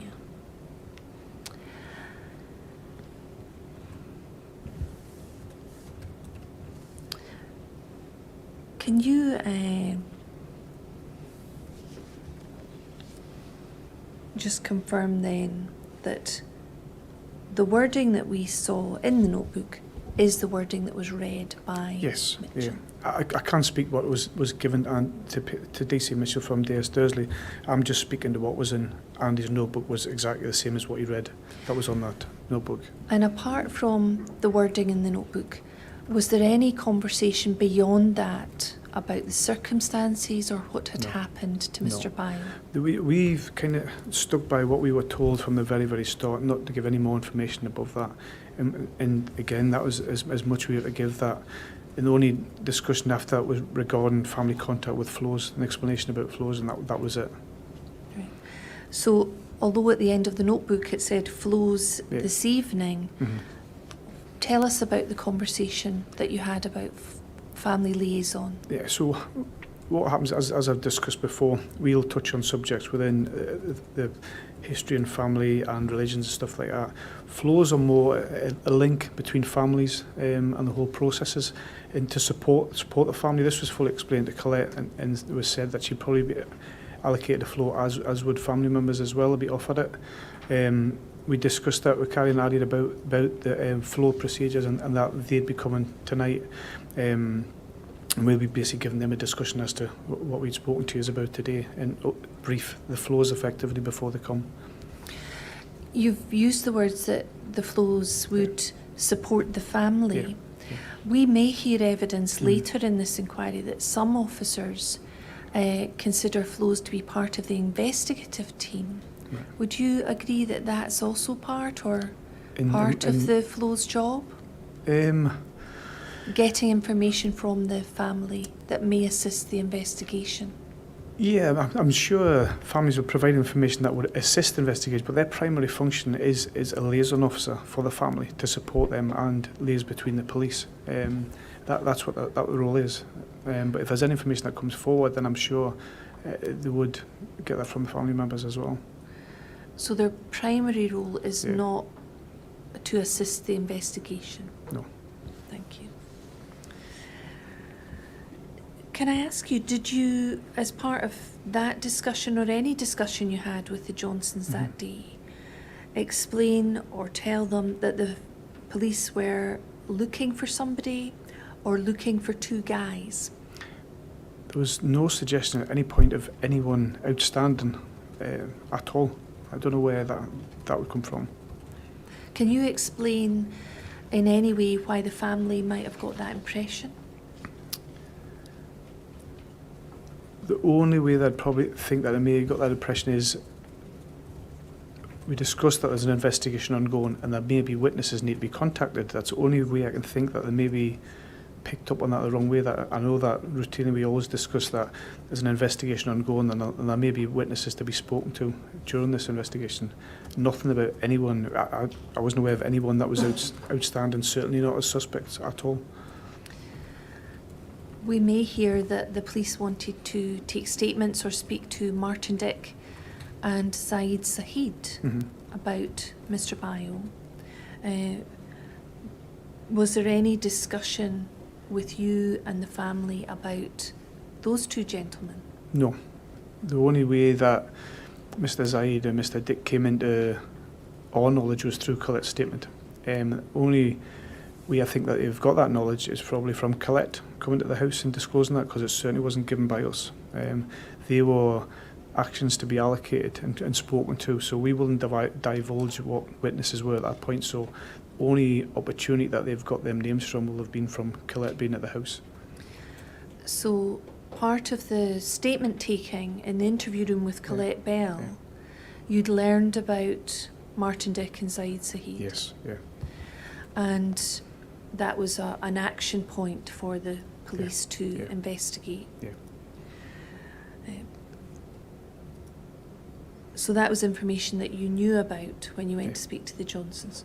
Yeah. Is there any way that you or Sergeant Mitchell could have shared information about those two gentlemen, Mr. Dick or No. Saeed? It's not our place to share that information. As I keep going back to it, it's an ongoing inquiry. I wouldn't routinely disclose what witnesses are outstanding, because therein lies the problem there. The family might contact the witnesses and then will not get a full disclosure from the statements. It's trying not to muddy waters between anyone speaking them beforehand. It's the only way I can try and explain it. But we would not divulge any witnesses. We can't. And the only way I can think that them names were produced was from Colette, because Colette was the ones that gave us them names, and she was at the house at that point. Okay. Could we look at Colette Bell's inquiry statement, please? At paragraph 18.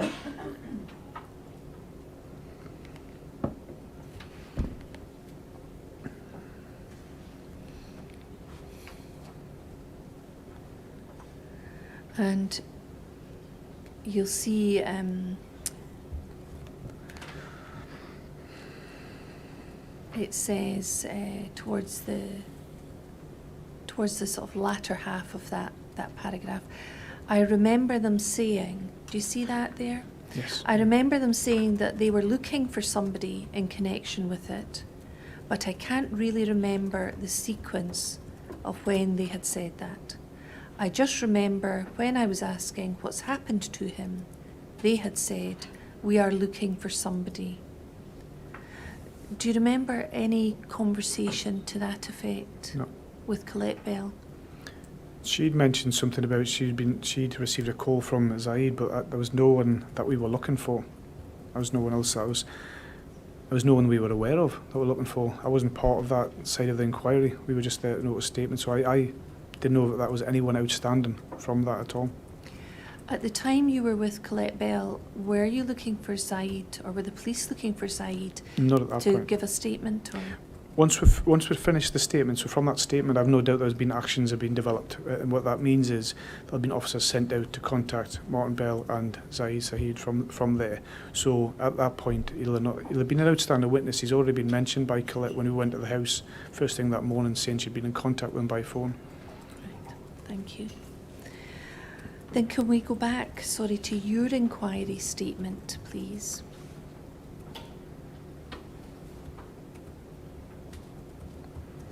Paragraph 186.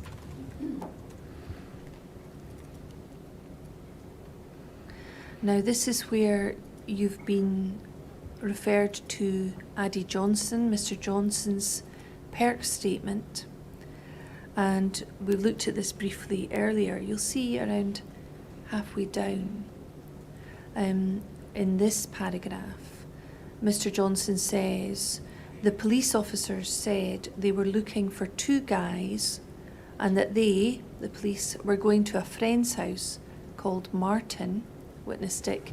I asked if the partner Colette Bell knows, and they said yes. They asked us to contact Colette as he seems to know more about what happened, as she had been talking to Zaid. So this is a perk statement that Mr. Johnson gave to them, and the reference there, we've not heard from Mr. Johnson in evidence yet, but the reference there says the police officers said they were looking for two guys. Do you remember anything being said to Mr. Johnson when you went to his house to deliver the death message about looking for two guys? No, at no point on both occasions that we were at the house, there was no mention of any two guys or outstanding suspects or which is he's implying there, but there was no mention of any two guys at all. You'll understand that there may be concerns expressed that if the police were saying they were looking for two guys, that would misrepresent or mislead. There was no misrepresentation and no misleading at all. What I knew at that point, there was no one outstanding suspect-wise, and we weren't looking for any two guys. That was not mentioned at all. Categorically, definitely not. Thank you.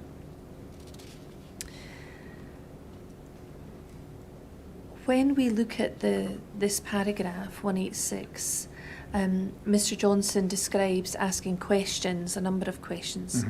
I asked, was he in a car accident? They said no. I asked, was he in a fight? They said no. I asked, was he stabbed? They said no. I asked, so how did he die? And they said they did not know. And then he goes on to ask about Zaid, his friend. Do you remember Mr. Johnson asking a series of questions? It wasn't necessarily asking, it was just as soon as we passed the death message, we probably couldn't get a word in edgeways for about, it was just a barrage of questions, and every one was saying, we can't give you any more information than what we've given you at the moment. Any updates will come further from either the police or the flow, but this is all we can give you at the moment. We can't make any reference to anything else that's happening. And I can understand his reaction, but as I say, it was just a barrage of, there was immediately reference to Baltimore at the time, and the police have killed him, and that was the first reaction to the death message. That was the initial first reaction. I'll come on to that later. So do you remember him asking questions as he describes in this statement?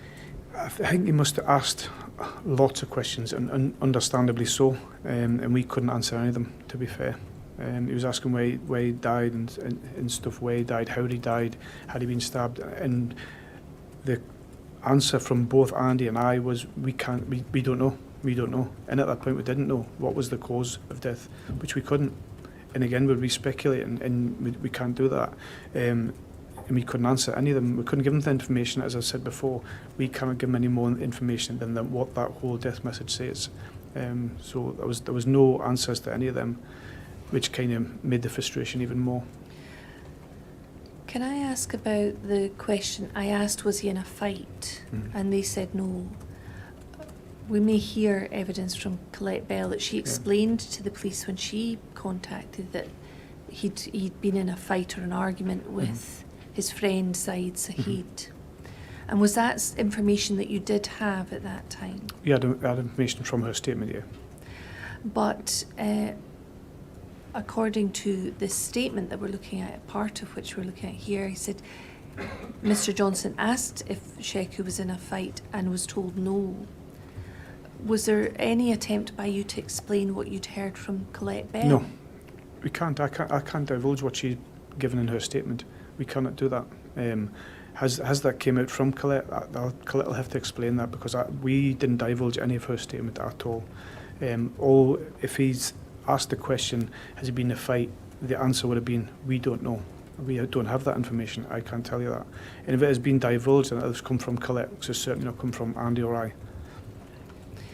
So you would say, I don't know, rather than no? Yes. Is it possible that you said, no, he's not been in a fight? No, definitely not. It'll have been, I don't know, which was the answer to just about every question. We don't know. We can't tell you that. We don't have that information. And I'm sure it made him more and more frustrated that we couldn't answer his questions, and I can understand that, but we cannot provide any more information at that time. Can you explain why Mr. Johnson's version to PERC at this time seems to differ from your own position? I can't explain. I can just assume there's a mix-up between the third message and the second message, because there was no mention of any ambulance before that last message. And knowing that Colette's in the house before we got there, I've no doubt, I'm under no illusion that they'd have asked Colette exactly what's been happening. So has there been information transferred by Colette? I don't know.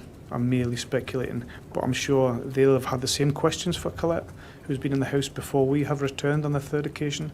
I've no doubt they've asked her numerous questions, which they did to us as well. Has she disclosed anything? I probably would have, because she's classed as a family member, so she will probably tell her what she's spoken to the police about. That's the only reason I can think they've had that information, because it's certainly not come from us on that occasion. When was Colette Bell in the house with the Johnsons? We returned, we left and we returned to come back. She was in the house. She was there by the time you returned? Yeah. And can you provide any explanation why Colette Bell mentions having the impression the police were looking for somebody and being told that, And Addie Johnson mentions the police were looking for two guys, or having that perception or that understanding. Why they both mention that? Can you explain why that would? There's no suggestion in the whole inquiry from very start to finish them or whatever there was anyone else involved. And can you remember if Sergeant Andrew Mitchell said anything along the lines that would give the impression to the family that you were looking for somebody or two guys? No, not at all. We both it sounds an awful expression, but stood our ground, and it's a horrible circumstance to be in. That family want answers. We can't get them, give them the answers to that. As I said before, we'd like to, but we can't because of the inquiry. And there's been no mention of them two guys or whoever by neither Andy or myself at all during the whole inquiry. Okay. Can I ask to go back to paragraph 163 of your inquiry statement?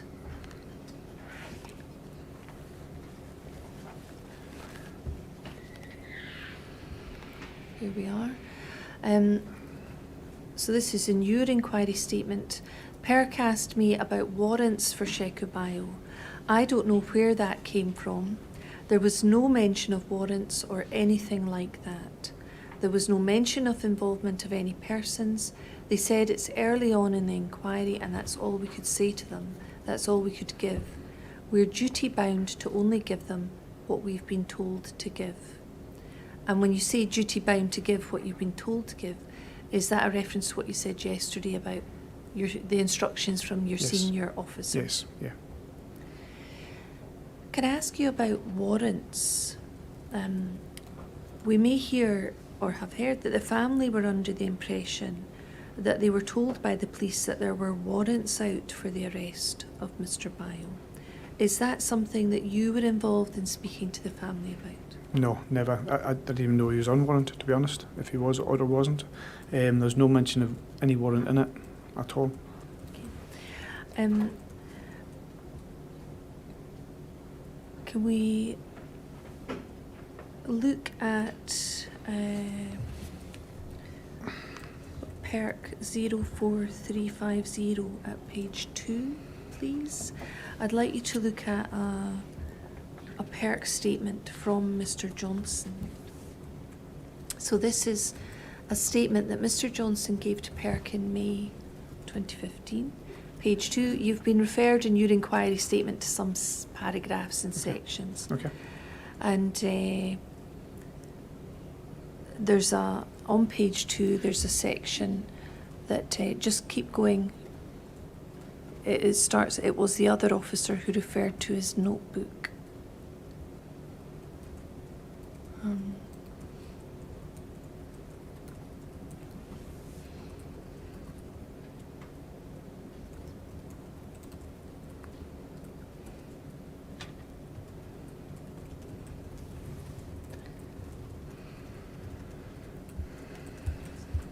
Four lines down there. Sorry, is that page 3? I think my numberings may be out slightly.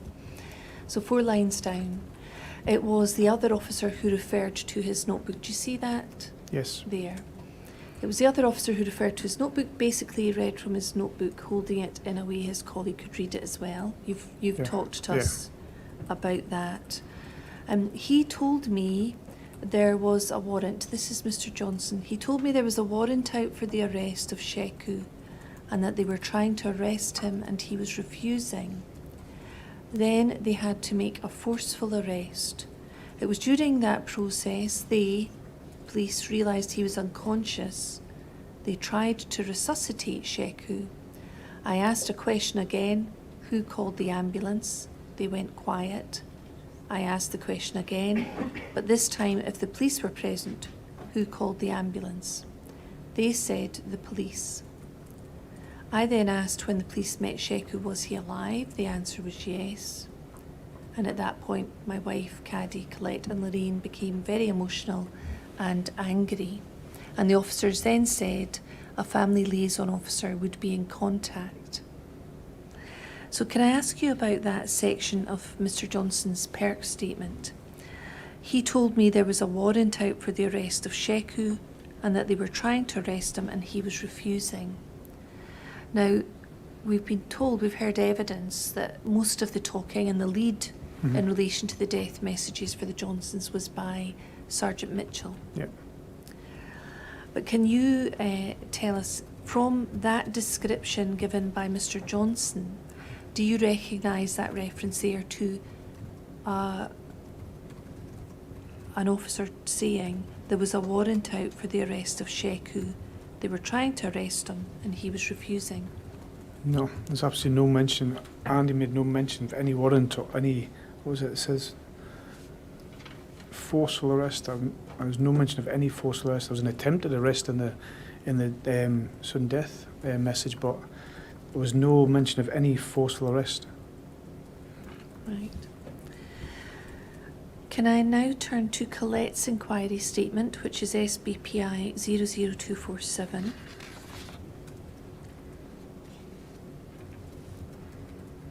Paragraph 11, please.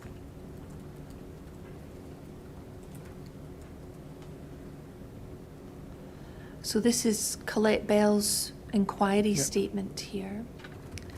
And if we could just see the remainder of that.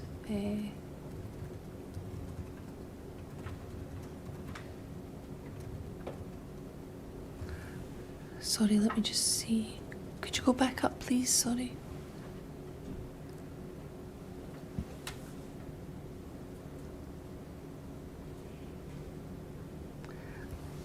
I've maybe got the wrong number noted down here. I'll get that checked. In the meantime,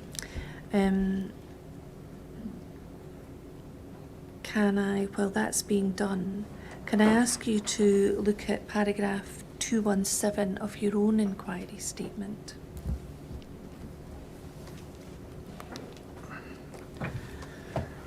Pardon me.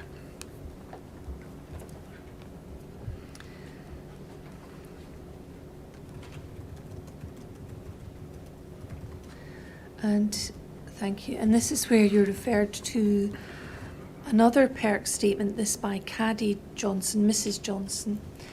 And she says, the police officers were sitting side by side. The officer reading his notebook positioned the notebook in such a way his colleague could clearly read it also.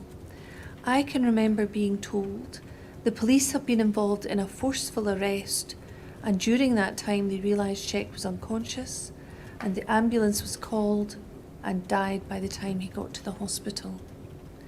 So again, we're talking about the second death message to the Johnsons, the officers, yourself and Mitchell being sitting on side by side.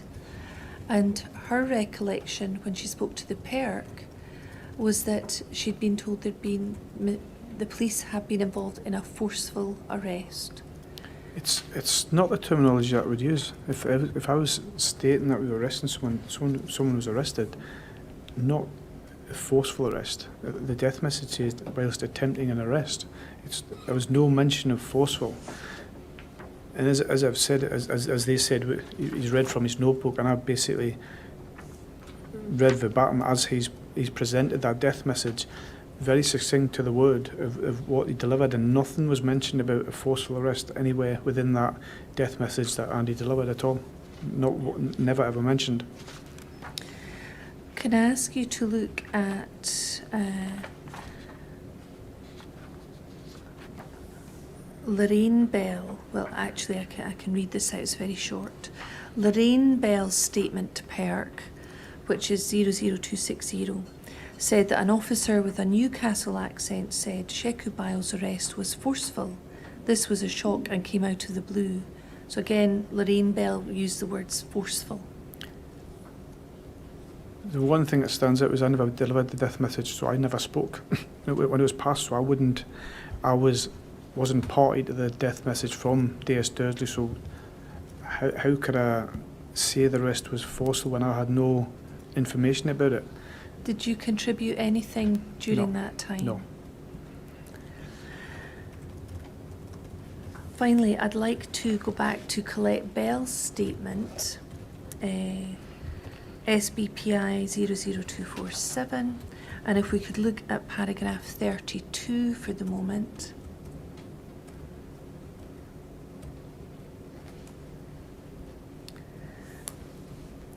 Now, as I've said, we haven't heard from Colette Bell. This is her signed statement. She talks about, I think Addy had said at that point, to get the chief of police, because I think he worked with him, so he knew him. Now, just to pause there for a moment, we've heard other evidence that Addy Johnson had had known Gary McEwen through, I think, Mr. Johnson's work. Yeah. So he was asking to see him. I think when he came to the house, it was him who had said that it had been a forceful arrest, that CS spray and pepper spray had been used, that batons had been raised and used. I remember him saying that when they got there, Sheikh had gone towards them with the knife. I remember them saying that he had hit a female police officer, and I remember thinking there is absolutely no way that they are talking about Sheikh. I thought there's no way that Sheikh would hurt a woman. There's no way that he would hit a woman.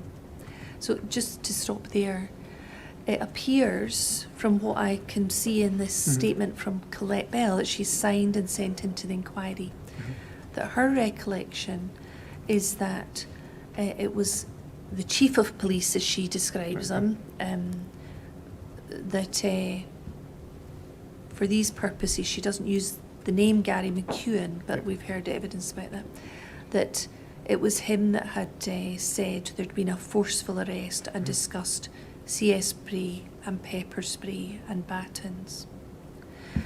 Can I ask you, when the chief of police, or if we assume that's Gary McEwen for my purposes, were you present when that conversation was taking place with the Johnsons, between Gary McEwen and the Johnsons? No. I didn't even realise that he'd gone actually back to the house. I didn't realise that until being told. So that's something new to me. So were you aware when you were delivering the death messages to the Johnsons about the use of CS spray, pepper spray or batons? No. I didn't have any idea of what was used at that point at all. Now, I apologise for my typing. Can we look at paragraph 31, please, which is just above? This is what I was going to refer you to earlier. And this was in connection with the point about a warrant. So just to put this into context, this is again Colette Bell's inquiry statement, paragraph 31, and she's talking here about the police came back that day when I was at the house. I can't remember the timings because things were just a blur and I was just on autopilot. I think they had said there had been a warrant out for Sheikh's arrest, and I think it was then that they had said they had received phone calls about him, so they were going to arrest him. I am asked how we responded to that, just very confused. We were just thinking, I think they've got the wrong person, and that's just not Sheikh at all. Again, can you think of any explanation why Colette Bell's recollection, apparent recollection from the statement, is that she was told that there'd been a warrant out for Sheikh's arrest? When she's referring to when someone's come back to a house, I don't know when that is because it's kind of confusing when that's supposed to be, what day that was. Well, if you assume for the purposes of my questions, this is the return visit for the second death message to the Johnsons. Right, okay. And by that time she's in the house. Oh, right, okay. Yeah. And you've returned to the house to deliver the second death message to them. So again, can you think of any explanation why she would be left with that impression? Not at all. It was new to me. I remember getting asked during my statement about a warrant, and I was under no, I don't know any warrant that was in effect at all. And to this day, I probably don't know if there's was a warrant in effect or not. So there was definitely no mention of any warrant at all at any stage. Well, please take it from me that there was absolutely no warrant out for the arrest of Mr. Pyle on that date. And thank you. Well, can I ask you one last thing about delivering the death messages, please? I'd like to ask you about the timings of the death messages. You've obviously talked about your own experience and what works well and what Right. you feel doesn't work well. We've heard evidence that the incident in Hayfield Road began around 7:20 in the morning, thereabouts. You're delivering this second death message to the Johnsons Yeah. at, you arrive at 15:40 when you re-attend. Yeah. And from what you've said, this is the first time that the family are hearing that officers from Police Scotland Okay. had attempted to arrest Mr. Bayo, Yeah. and that during that time he became unconscious and he was conveyed to hospital by the ambulance service. So that's the more detailed Yeah. death message that they received that time. Can you explain why there was a delay between the events happening in the morning Mhm. and you delivering that information to the Johnsons at sometime after Yeah. 3:40 in the afternoon? I honestly can't comment. I'd be speculating on what's happened in between that time frame. As I say, my specific job at that time for the morning from passing the first death message, I can't comment on what information is coming in between that time frame and what decisions have been made. So I couldn't say why there'd been such a delay. Obviously a reason why, but I wasn't party to it at that time.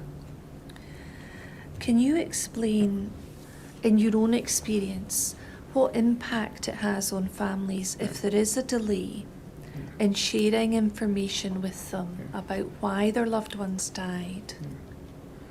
That in itself would have been a huge impact, as we discussed yesterday, with social media now, from the space of 7:20 in the morning till 15:40 is a huge lapse of time. No one will disagree with that. By which time, I'm sure it'll have been all over Kirkcaldy what has happened and arms and legs put on it. To reassure the family, the police should have got in there earlier and nipped that in the bud and given them information that they wanted, so they weren't hearing the worst case scenarios, which I've no doubt they've heard horrendous stories and good stories as well, but they would have probably cut that short at that point. But why was that decision made to delay it? I don't know. There's a reason behind it. I've no doubt there was reasons, but I can merely speculate on the reasons, what has happened, so I don't know why it was left. Would it have benefited to be earlier? Of course it would, definitely. Who could we talk to about why that decision was delayed? It'll be either the SIO policy or who, I don't know if, I think you said the super was in at that point. I don't know who it was, Pat, I can't remember his second name now. We talked about Pat Campbell. Yes, yeah, I don't know if he was directing it by that point, so I don't know who was in charge. You have to find out who made that decision. It's a policy decision which has to be documented, I've no doubt. Or envisage that it'd have to be, but it wasn't a decision that I could make or comment on or criticise, to be honest, because there's other things that are happening in the background and reasons why it's been delayed. Can you tell us why, from your own experience, why is it better to get information to families sooner, earlier, as you put it, rather than later? It stops them filling the gaps. They've found out someone's died. They have 1,000, as you've shown from Addy Johnson, he had about 1,000 questions to fire at us. Was he upset? Yes, was he angry? Completely understandable. Would that have sort of quelled the fire of his anger if we'd given him the answers? Of course it would. It would have given him any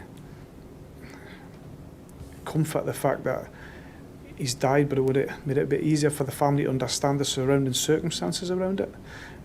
Being given a blank death message it'd be quite hard for a family to take. And if information had been provided at that time, it would have been easier for them. Looking back now, if you'd had the choice, or if the decision had been yours, and I appreciate it wasn't, how soon would you like to, and do you think it would be better to deliver a death message? Put me on the spot a bit now. This is merely my opinion. This, Of course. It doesn't go back on Police Scotland. It's just my opinion. The inquiry, where knowing now what I know at that time, I probably wouldn't have been able to decide. Knowing what I know now, and there was no one outstanding at the time, anything like that. It was specifically a gentleman who was in contact with the police, become unconscious, went to hospital. It's tragic, absolutely tragic. As soon as they identified that gentleman and established that was nothing else criminality over and above that, a precursor to that, or no one else involved, then the death should have been passed then. That was my opinion. There was you weren't going to lose anything at that point. If we established that there was no one else involved and it wouldn't impact on the integrity of the inquiry, would we have lost anything then? No. Would it have helped the family and supported them? I've no doubt we would have. Thank you. I said I'd come back to ask you some questions about the family liaison officers, if I may. I think yesterday afternoon you mentioned having a briefing or a meeting, and I think I suggested about 6:30 in the evening. Yes. And I think in your operational statement, you do say 6:30. You say that you were asked to attend a briefing in Kirkcaldy Police Office with Superintendent Pat Campbell and the nominated FLOs. Yeah.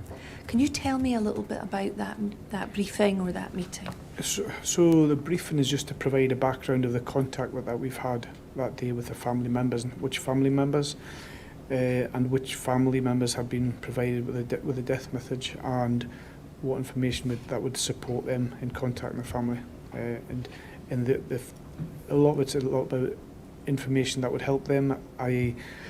the reaction of the family, and what reception they're going to get at the houses from the family members. And do you remember who those family liaison officers were that were at that meeting? I honestly don't, because I've never met the ones that were there before. It was the first time I'd met Superintendent Pat Campbell as well. So I think it was about 3 or 4 floors at the time that were at the table, ones I'd never met before. And I've been given a couple of names. Yeah. Can I ask you if you remember them? A DS Kevin Hoolison? No. And a PC Sarah Jane Bell? I knew there was a female, but I never recognised it, didn't get names at the time.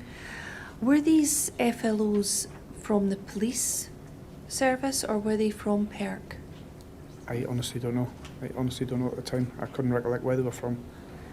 And you've said there were more than 2. Yeah. Did you understand that they would be sharing the responsibility, or were they going to different members of the family, or what was your understanding at that time? Basically, from my point of view as a DC, we were just given information regarding the family, and any direction from there would come from the DS or whoever, and how they were allocated contact with families. I've no doubt that their routine, maybe stand corrected, they put one for each family. It's probably, in my experience, it's family led. So if the family, if there's 2 separate families, if the family wants the same flow for both families, it has to be led by the family. But if they want 2 separate ones, that's fine. But it can obviously be, if there's issues between family members, then they'll probably use separate ones. But if the family feels it's appropriate to use one, then I've no doubt that'll have been offered as well. Who was it then that arranged that meeting or asked you to attend it? I can't remember if it was DS Dursey or D.I. Robs at the time that say, "Oh, can you brief the super and the flows about your just contact with the family and what we've passed so far?" So we should maybe ask them a little bit more information about that. And do you remember when you were asked to attend that briefing? It was probably as soon as we came back. We were preparing. I can't remember exact timings, but I know we came back and started compiling a statement, operational statement at that point, and then we were asked to go up because it was, as I say, I can't remember what time we left Carrie and Addie Johnson's house. It was probably the back of 5 or something like that. And as you say, I think it was 6:30. You're saying the meeting with the flows. So England got everybody around the table and then requested us to go up and give a briefing on the family. So the second visit to the Johnsons began at 3:40. Mm-hmm. And how long would you say you spent there for that second visit? I'd be guessing. I'd have to check my notebook. Majority of the time I'll put it finished and left, so I might have put the timings down for leaving, but it was there quite a while. It was just the questions we couldn't really ask. And then we basically, when we left then, I'm not sure how long it was, to be honest, I'd be guessing. during the period you were at the Johnsons that second visit, were you just simply repeating that you couldn't answer Yeah. for the whole time? I would, as I said before, I would love to give them any more information, to give them that comfort, but we couldn't give any more than we were told. And Andy passed that message as it was scripted out and as he received it. I sat and watched him give it, and he didn't give anything more than what was provided. So what was the purpose of you being there for the duration of that visit, once you'd passed that death message? Our job at that point is pass the death message and just ask us anything you want to ask us before us leave. We'll give you a wee explanation of the flows, and that they'll be in contact with you and about regarding support from the flows, and that would be it. That would be our contact from there, and there's anything that we can do at that point. And there was nothing at that point. It was just, I think it was just, they didn't want to speak to us at that point, basically. If I'm being brutally honest, it was just the anger that was from them coming towards us. We couldn't answer anything, couldn't provide or satisfy any questions, so it wasn't going to benefit us to stay there any longer, because the questions were just getting repeated and repeated and repeated. It's a horrible set of circumstances, both for the family and for us to be in, because we cannot give it, and it's being asked again, and it just escalates to a point where it'll damage the relationship between police, which it probably had already at that point. You've said that you would say, ask us anything before we go, but then you can't say anything. Mm-hmm. You can't give them any more. Yeah. Do you think saying that, ask us anything, but then not being able to share any more information is damaging to... No, it was. I think you have to take it in context. It was more, if there's anything we can do regarding the process of what's going to happen next. So they're aware of what happens now, that they're just not lifting a limb. Police have left and that's it. We're not going to speak to you anymore. So they're aware that the flows are coming, they're aware that other officers will be coming, and they'll be supporting them for that. My duty that day to support Kirkcaldy was in effect my operational statement for that whole day, and that was, I in fact wouldn't have any contact with the family after that. So I left them under no illusion that this wasn't us leaving you now. There was no positions of flows who would take up their duty on the back of us and continue that link between them and the police. So they knew when we left that that wouldn't be the last involvement of the police. They knew that the flows were coming and what their involvement would be. At that time, was it your understanding that it would be the police that would provide the flows, or PERC who would provide the flows? I honestly don't know who was providing them at the time. I didn't know. That was being decided on the background. From my point of view, I didn't know who was going to be providing them.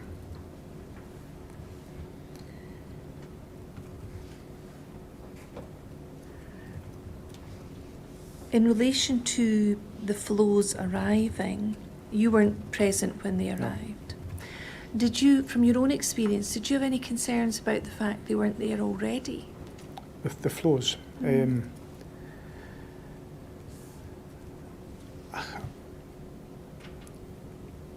Be honest, I think it's probably easier for the flows to go after the death message has been passed, right? Because I certainly wouldn't want to speak to someone who just told me that my loved one's passed away or died. So they have to be not a separate entity, but a different part from that. I think that's beneficial. They don't have that of passing a death message to the family and then, oh, by the way, we're here to support you. I think that, from my point of view, it's probably easier for the flows to get that rapport with the family. Thank you. Can I ask you now to look at your inquiry statement again, please? Paragraphs 245 and 246.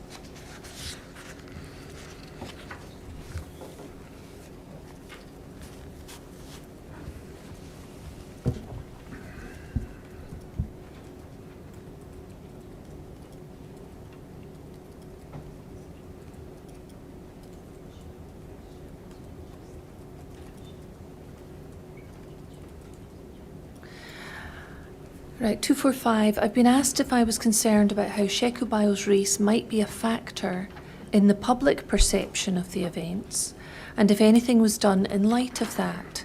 It's pretty obvious that it's going to be. With everything you see at that time, there's a lot from America with hate crime, police brutality in Baltimore at the time. Because he's black, presumably that should read. It's going to be reported on, and there will be a media strategy to deal with that. And then at 246 you say, if it had been a white man killed in Kirkcaldy, that's been numerous. Would it generate as much press? No, I don't think so.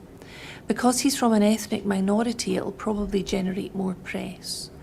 I wasn't aware of it on that day.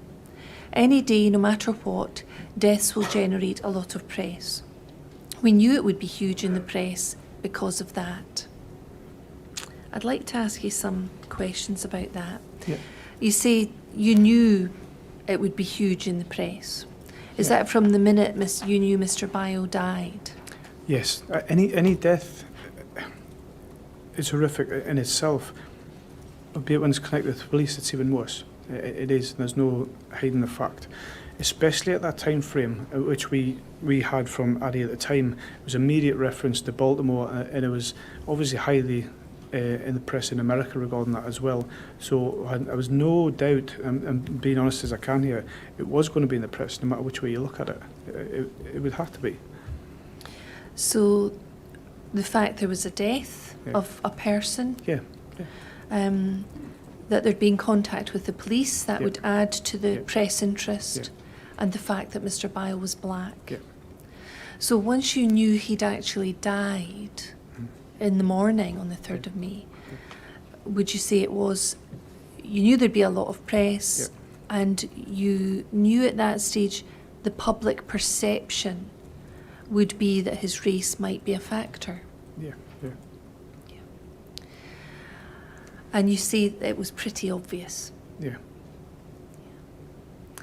And you've commented on the situation in America, and you've mentioned Baltimore a couple of times, and I did say I'd come back to that.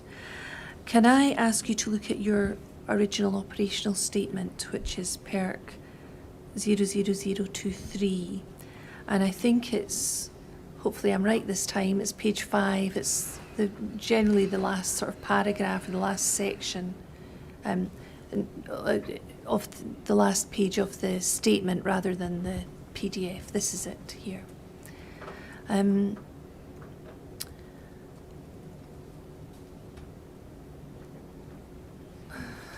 not having a lot of luck with my references today, am I?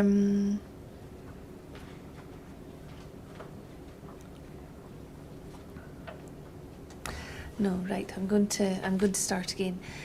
Can I ask you, what was your understanding? How did the situation about Baltimore arise in the conversation? It was immediately after DC Mitch had passed the death message. I just became quite irate and I think he stood up actually in shouting that this is just Baltimore over, it's just like America, just like Baltimore, the police have killed him. And that was the first sort of reaction we got. That was the first reaction from Mr. Johnston. Yeah. Was that at the first death message or the second? The second one, because that was only mentioned, the police contact was the final, the third death message. Right. Why the mention of Baltimore? At that time, if I'm trying to look back now, there was a black man that was involved with police that died as well, under police contact, I think it was at that time as well, in Baltimore, and there was a lot of... around May 2015? At the same time, yeah, around about them weeks at the time. And was that because of alleged police brutality? Yes, and racism, I think it was at the time in America. And race was a factor in relation to Baltimore? Yeah. And so not only you had your own understanding of the public perception and the press interest that we generated in the morning, the family raised the issue of race in the afternoon. Yeah. Did you share that with your superiors, that the family were concerned? Yeah, I showed them I told them about the immediate reaction regarding that, about when we passed the death message. And we met with that reaction straight away, so that was passed when we got back. Who did you pass that to? It'll have been passed to the SIO and the briefing as well, the floor, because they have to be made aware of the family's sort of emotions at that time. They're obviously going to be still distraught and how they've reacted to the message. It usually helps them when they first meet the family members to speak to them. You say it would have been passed to the SIO. Yeah. Did you pass that information to... I honestly can't remember. It would have normally been fed back. But you have to provide some degree of information on. I've no doubt we've been asked by either DS or Derrimson how to go with the message, and that will have definitely been passed back. I guarantee that, because immediately when you come back as an SIO, and I've been one before, you have to find out what was the reaction from that and how we're going to deal with that. So the concerns of the family Yeah. about that would be considered to be of some importance to you. Yeah.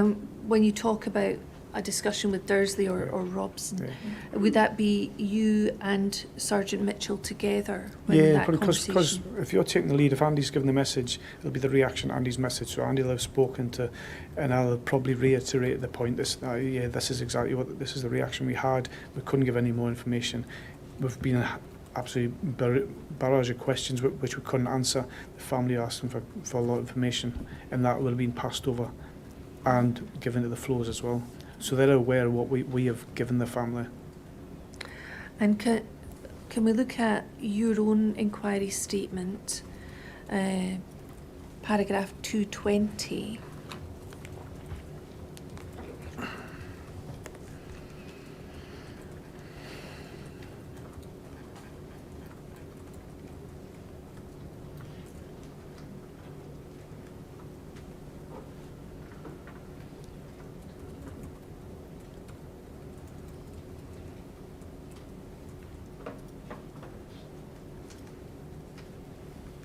Here we are. You're talking. You've been asked here to talk about Caddy Johnson. You've been referred to part of her perk statement. I remember her saying the police had killed him. I remember a mention of police brutality. As soon as we passed that message, it was an assumption that the police had killed him. That was an assumption made by the Johnsons, the family. Yeah. They constantly talked about Baltimore and Kirkcaldy, and we were trying to appease them. She may have mentioned about being a big family, I can't remember. So was this part of the conversation you were having with the family after the second death message was delivered? After the second death message, yeah. So were the whole family concerned about police brutality at that time? The only ones that were mentioned, I think, was just, from my personal recollection, was just Addy and Carrie that was saying it. But I can't remember there was that many. It was just all shouting at the time, and to try and appease them was trying to explain to them that we don't know what's happened. It's early on in the investigation. We need to find out, and once to get to the bottom of it and find out exactly what's happened, but we don't know at this point. But it was just an assumption that police had killed him straight away. Was there any connection being made by the family between police brutality and the things that you've been talking about, and the arrest being forceful, the arrest of Shekubayo being forceful? There was no mention of any forceful or anything, even at that point when we passed that death message and mentioned Baltimore, but there was obviously the mention of police have killed him, and that was, I don't know what else was said over and above that. It was just a haze after that. It was just anger and questions, which is, as I say, it's understandable, but we couldn't answer it. And again, what was your response to these concerns that the family were expressing about police brutality? Yeah. As I said at the time, we didn't know what happened. It was, albeit he's died, there has to be an inquiry in the back of that, and you have to allow for that inquiry. And we had to try and explain that to them, that this inquiry has to be let it run its full course, and then we'll find out. Try not to jump to any conclusions yet, or listen to what's going on in the press or any third-hand information. It was just trying to reiterate to the family on each occasion, this is early in the investigation. That's all we can say at the time to explain the whole thing. Did you reassure the family that the police would keep an open mind about all the options, all the possible scenarios? This was fully explained when we were trying to appease them regarding that. We can't, as police, just pass a death message and walk out someone's house. It doesn't work like that, and it's extremely inhumane to do that to anybody. So we were there for quite a while trying to explain the process around it and trying not to get in the junk to any conclusions that the inquiry was ongoing, and it would be open-mindedness that would do it. Did you provide any reassurance to the family at that point that the possibility of police brutality would be part of the investigation and would be considered by the police? All we said was it would be fully investigated. At this point, the brick wall was sort of going up towards us, and it was almost like being shepherded out the house.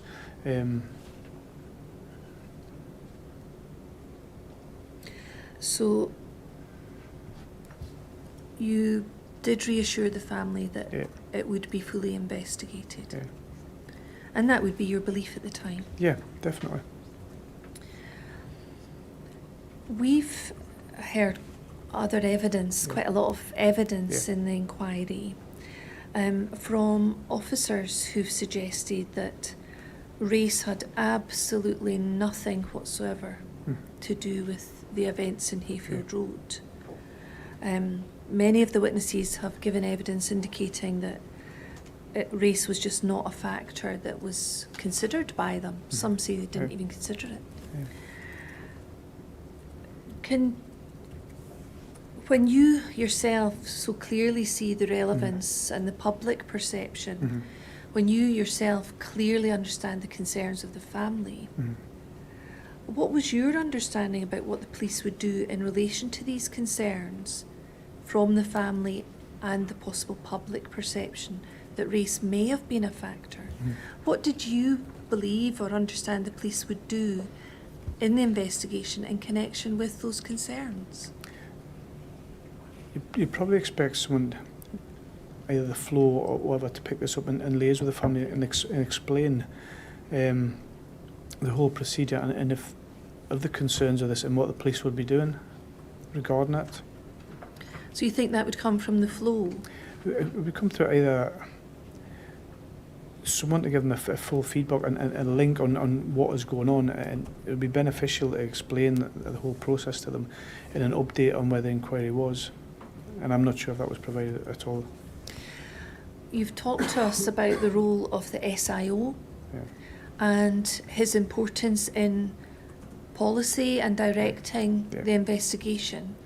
Do you also see that he or the SIO would have had a role in dictating or directing the investigation to address those concerns? I've no doubt that would have been a policy action at some point, but I don't know. As I say, I'm speculating what. I've no doubt. I'd hope there would be here. That's something you would have hoped would have happened. Obviously, not something in your role. No, not in my role at the time. Doing. No. Because your role ended that at the end of the 3rd of May, didn't it?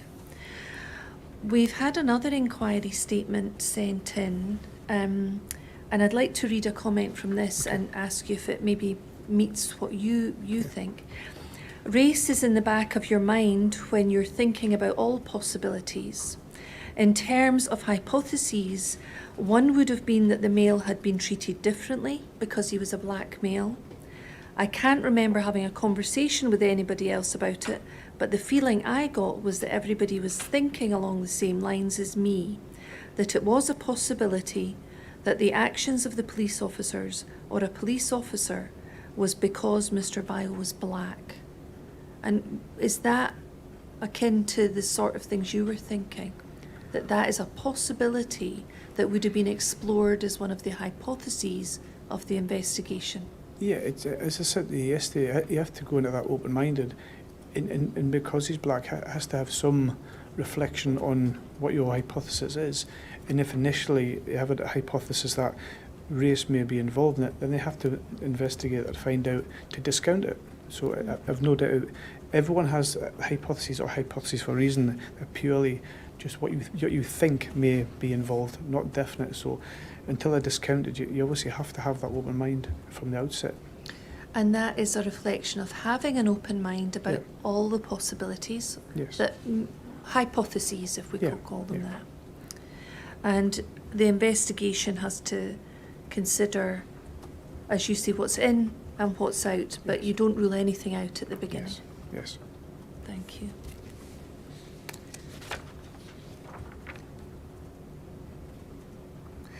Did you have any other discussions on the 3rd of May with anyone, either Dursley or Robson or any other officers in Kirkcaldy, where you were discussing or considering the possible racial element to the events at Hayfield Road?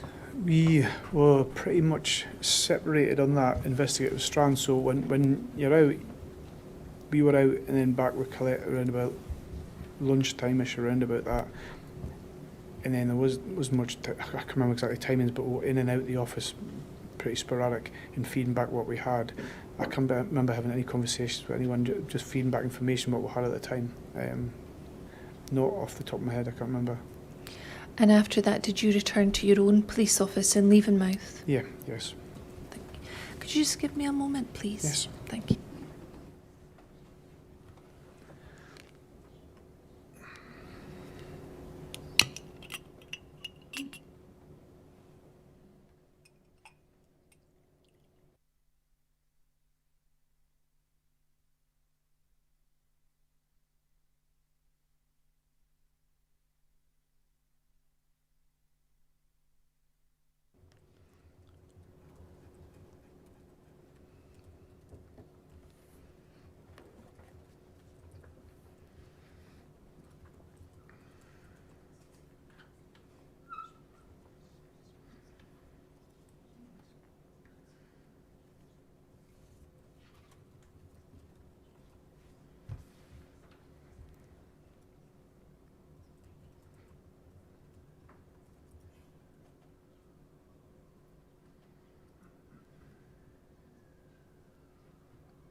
Sorry, I've been asked to ask one last question, just to clear something up. Okay. Did you have a meeting on the 4th of May? So we've been talking about your involvement being on the 3rd, but there may be reference to you having had a meeting, you and your colleague Mitchell, Sergeant Mitchell, at 2:30 on the 4th of May in relation to the flows. Do you remember any such meeting? No. Honestly, I have no recollection. If I was on duty that day, it would probably be documented in my notebook, more than likely, but I cannot remember if I had a meeting the next day or not. Honestly, can't remember. Do you remember you've talked about the contact with the flows and the briefing at 6:30 on the 3rd. Yeah. Do you remember any other meeting that you may have had with No. the flows? Generally can't remember one. I'd probably have to check my notebook from that date. It'll be documented if I did. Okay. Well, I won't ask you to do that, and I'm sure we can clear this up quite easily at a later stage. Yeah. But thank you very much. I have no further questions. Any Rule 9 applications? Miss Mitchell. Sergeant Parker, will you withdraw to the witness room while I hear a submission? Thank you.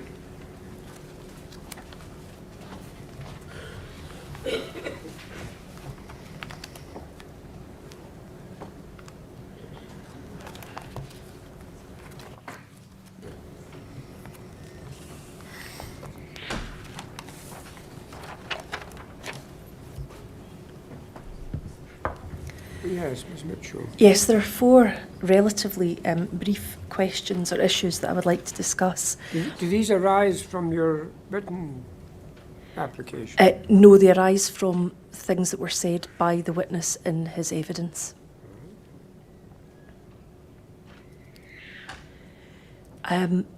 The officer said that the death message has to be very precise and it had to be specific. And he explained that he was following the orders of Inspector Dursley. And what question I would like to put to this witness was, if we take it that DS Dursley's statement had been precise and specific, and it's correct to say that he did say words to the effect that a black male had been found dead, can he think of any reason why he wouldn't follow that order and pass it on?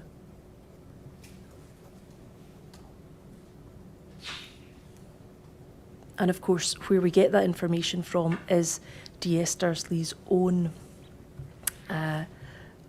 statement statement 00137 at page 2. It where he's- seems to me that having regard to Dursley's statement and the evidence of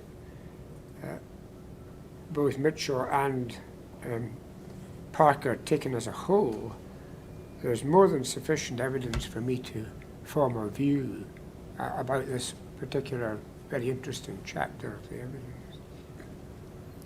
So I wouldn't be minded to allow you to explore that at this stage.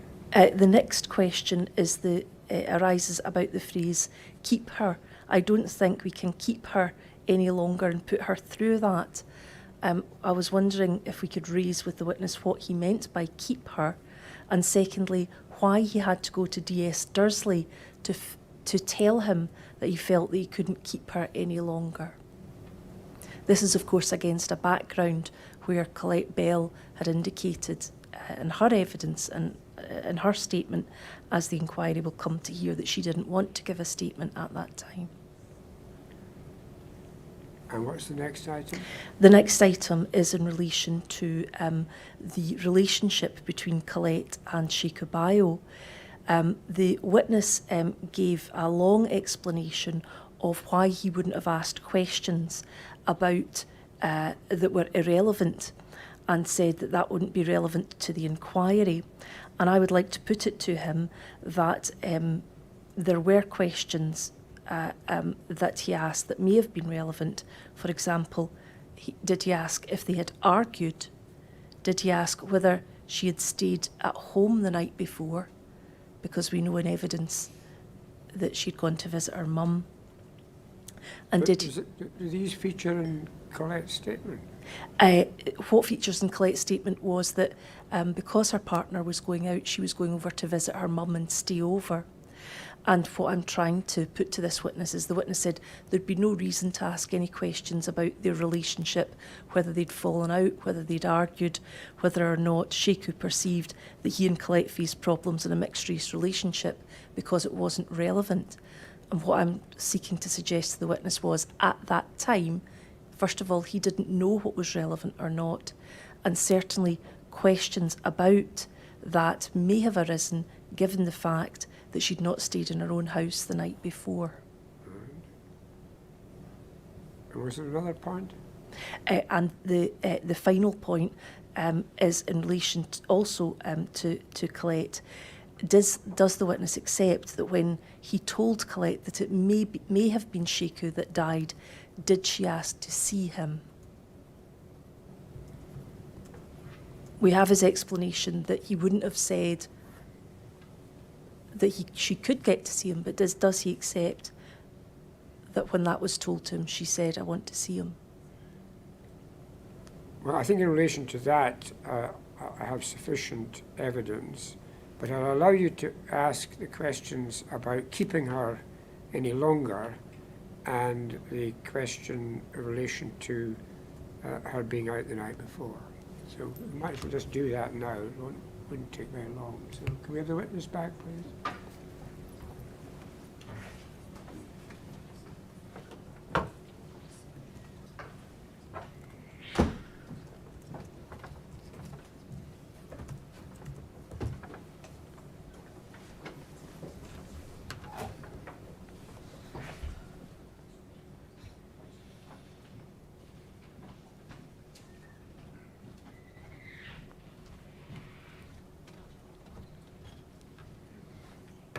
Sergeant Parker, Miss Mitchell, KC, who represents the Bio family, has a few questions for you. Okay. If I might take you to your part of the evidence where you were talking about the end of the interview with Colette. Yeah. And we have noted you as saying, and this is at paragraph 1513 of the evidence, look, we've put her through 2 hours of this, noting the statement.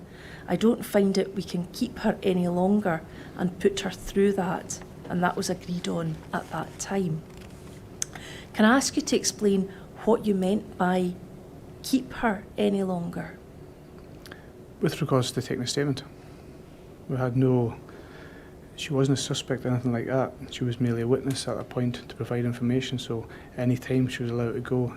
In my words, you're probably trying to picking on the word at the time. It's basically, I didn't feel it appropriate to keep her any longer for that, to put any more stress that she was under. And it's trying to look after the well-being of her, and I think we gleaned as much information that we needed at that point. So, Can I ask, why did you have to go to DS Dursley to tell him that you felt you couldn't keep her any longer? Why couldn't you just let her go? I have to update my management and say I think we've got enough at the moment, and I think probably that. I think he probably allowed me to say, is it at that time do you think she's okay to get any more from her, or the fact that you think that's enough? I don't think it's fair to keep her any longer. I think it was in fairness to her that I said to him, I don't think we should keep her any longer. At that point, it's we've got enough what we need. I think she's getting more emotional now, and there's nothing more we're going to glean from it. So, But was there a reason that you had to go to DS Dursley at that point? because he's my line manager, I had to make him aware of what decision I was saying I suggested. So I couldn't just do it, by the way, we've just let her go. I had to clarify what point we've got everything that we need, and if he was happy with that, do you agree with my decision on, and I'll go from that point. And did you go over the statement with him? At that point, I can't remember if I did not. I think I said I'd covered the points that were needed. I'm sure we discussed it at some point. Okay, if I might move on. You've told the inquiry that when you interviewed Colette, you were trying to get all the information that you could. And as part of that, you were tracing what had happened throughout the previous night. You've also explained to the inquiry at this stage you had very little information about what had happened, and that was one of the reasons you wanted to interview her at such a difficult time. Yeah. Did you ask her where she'd stayed the night before? Not that I'm aware of, no.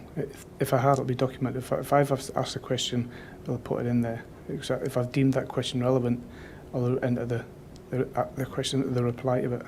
Did you not consider where her movements were the night before relevant to the inquiry? Should have been, yeah. If it was her partner that was missing, yeah. But it's your evidence that you wouldn't have asked her what her movements were the night before?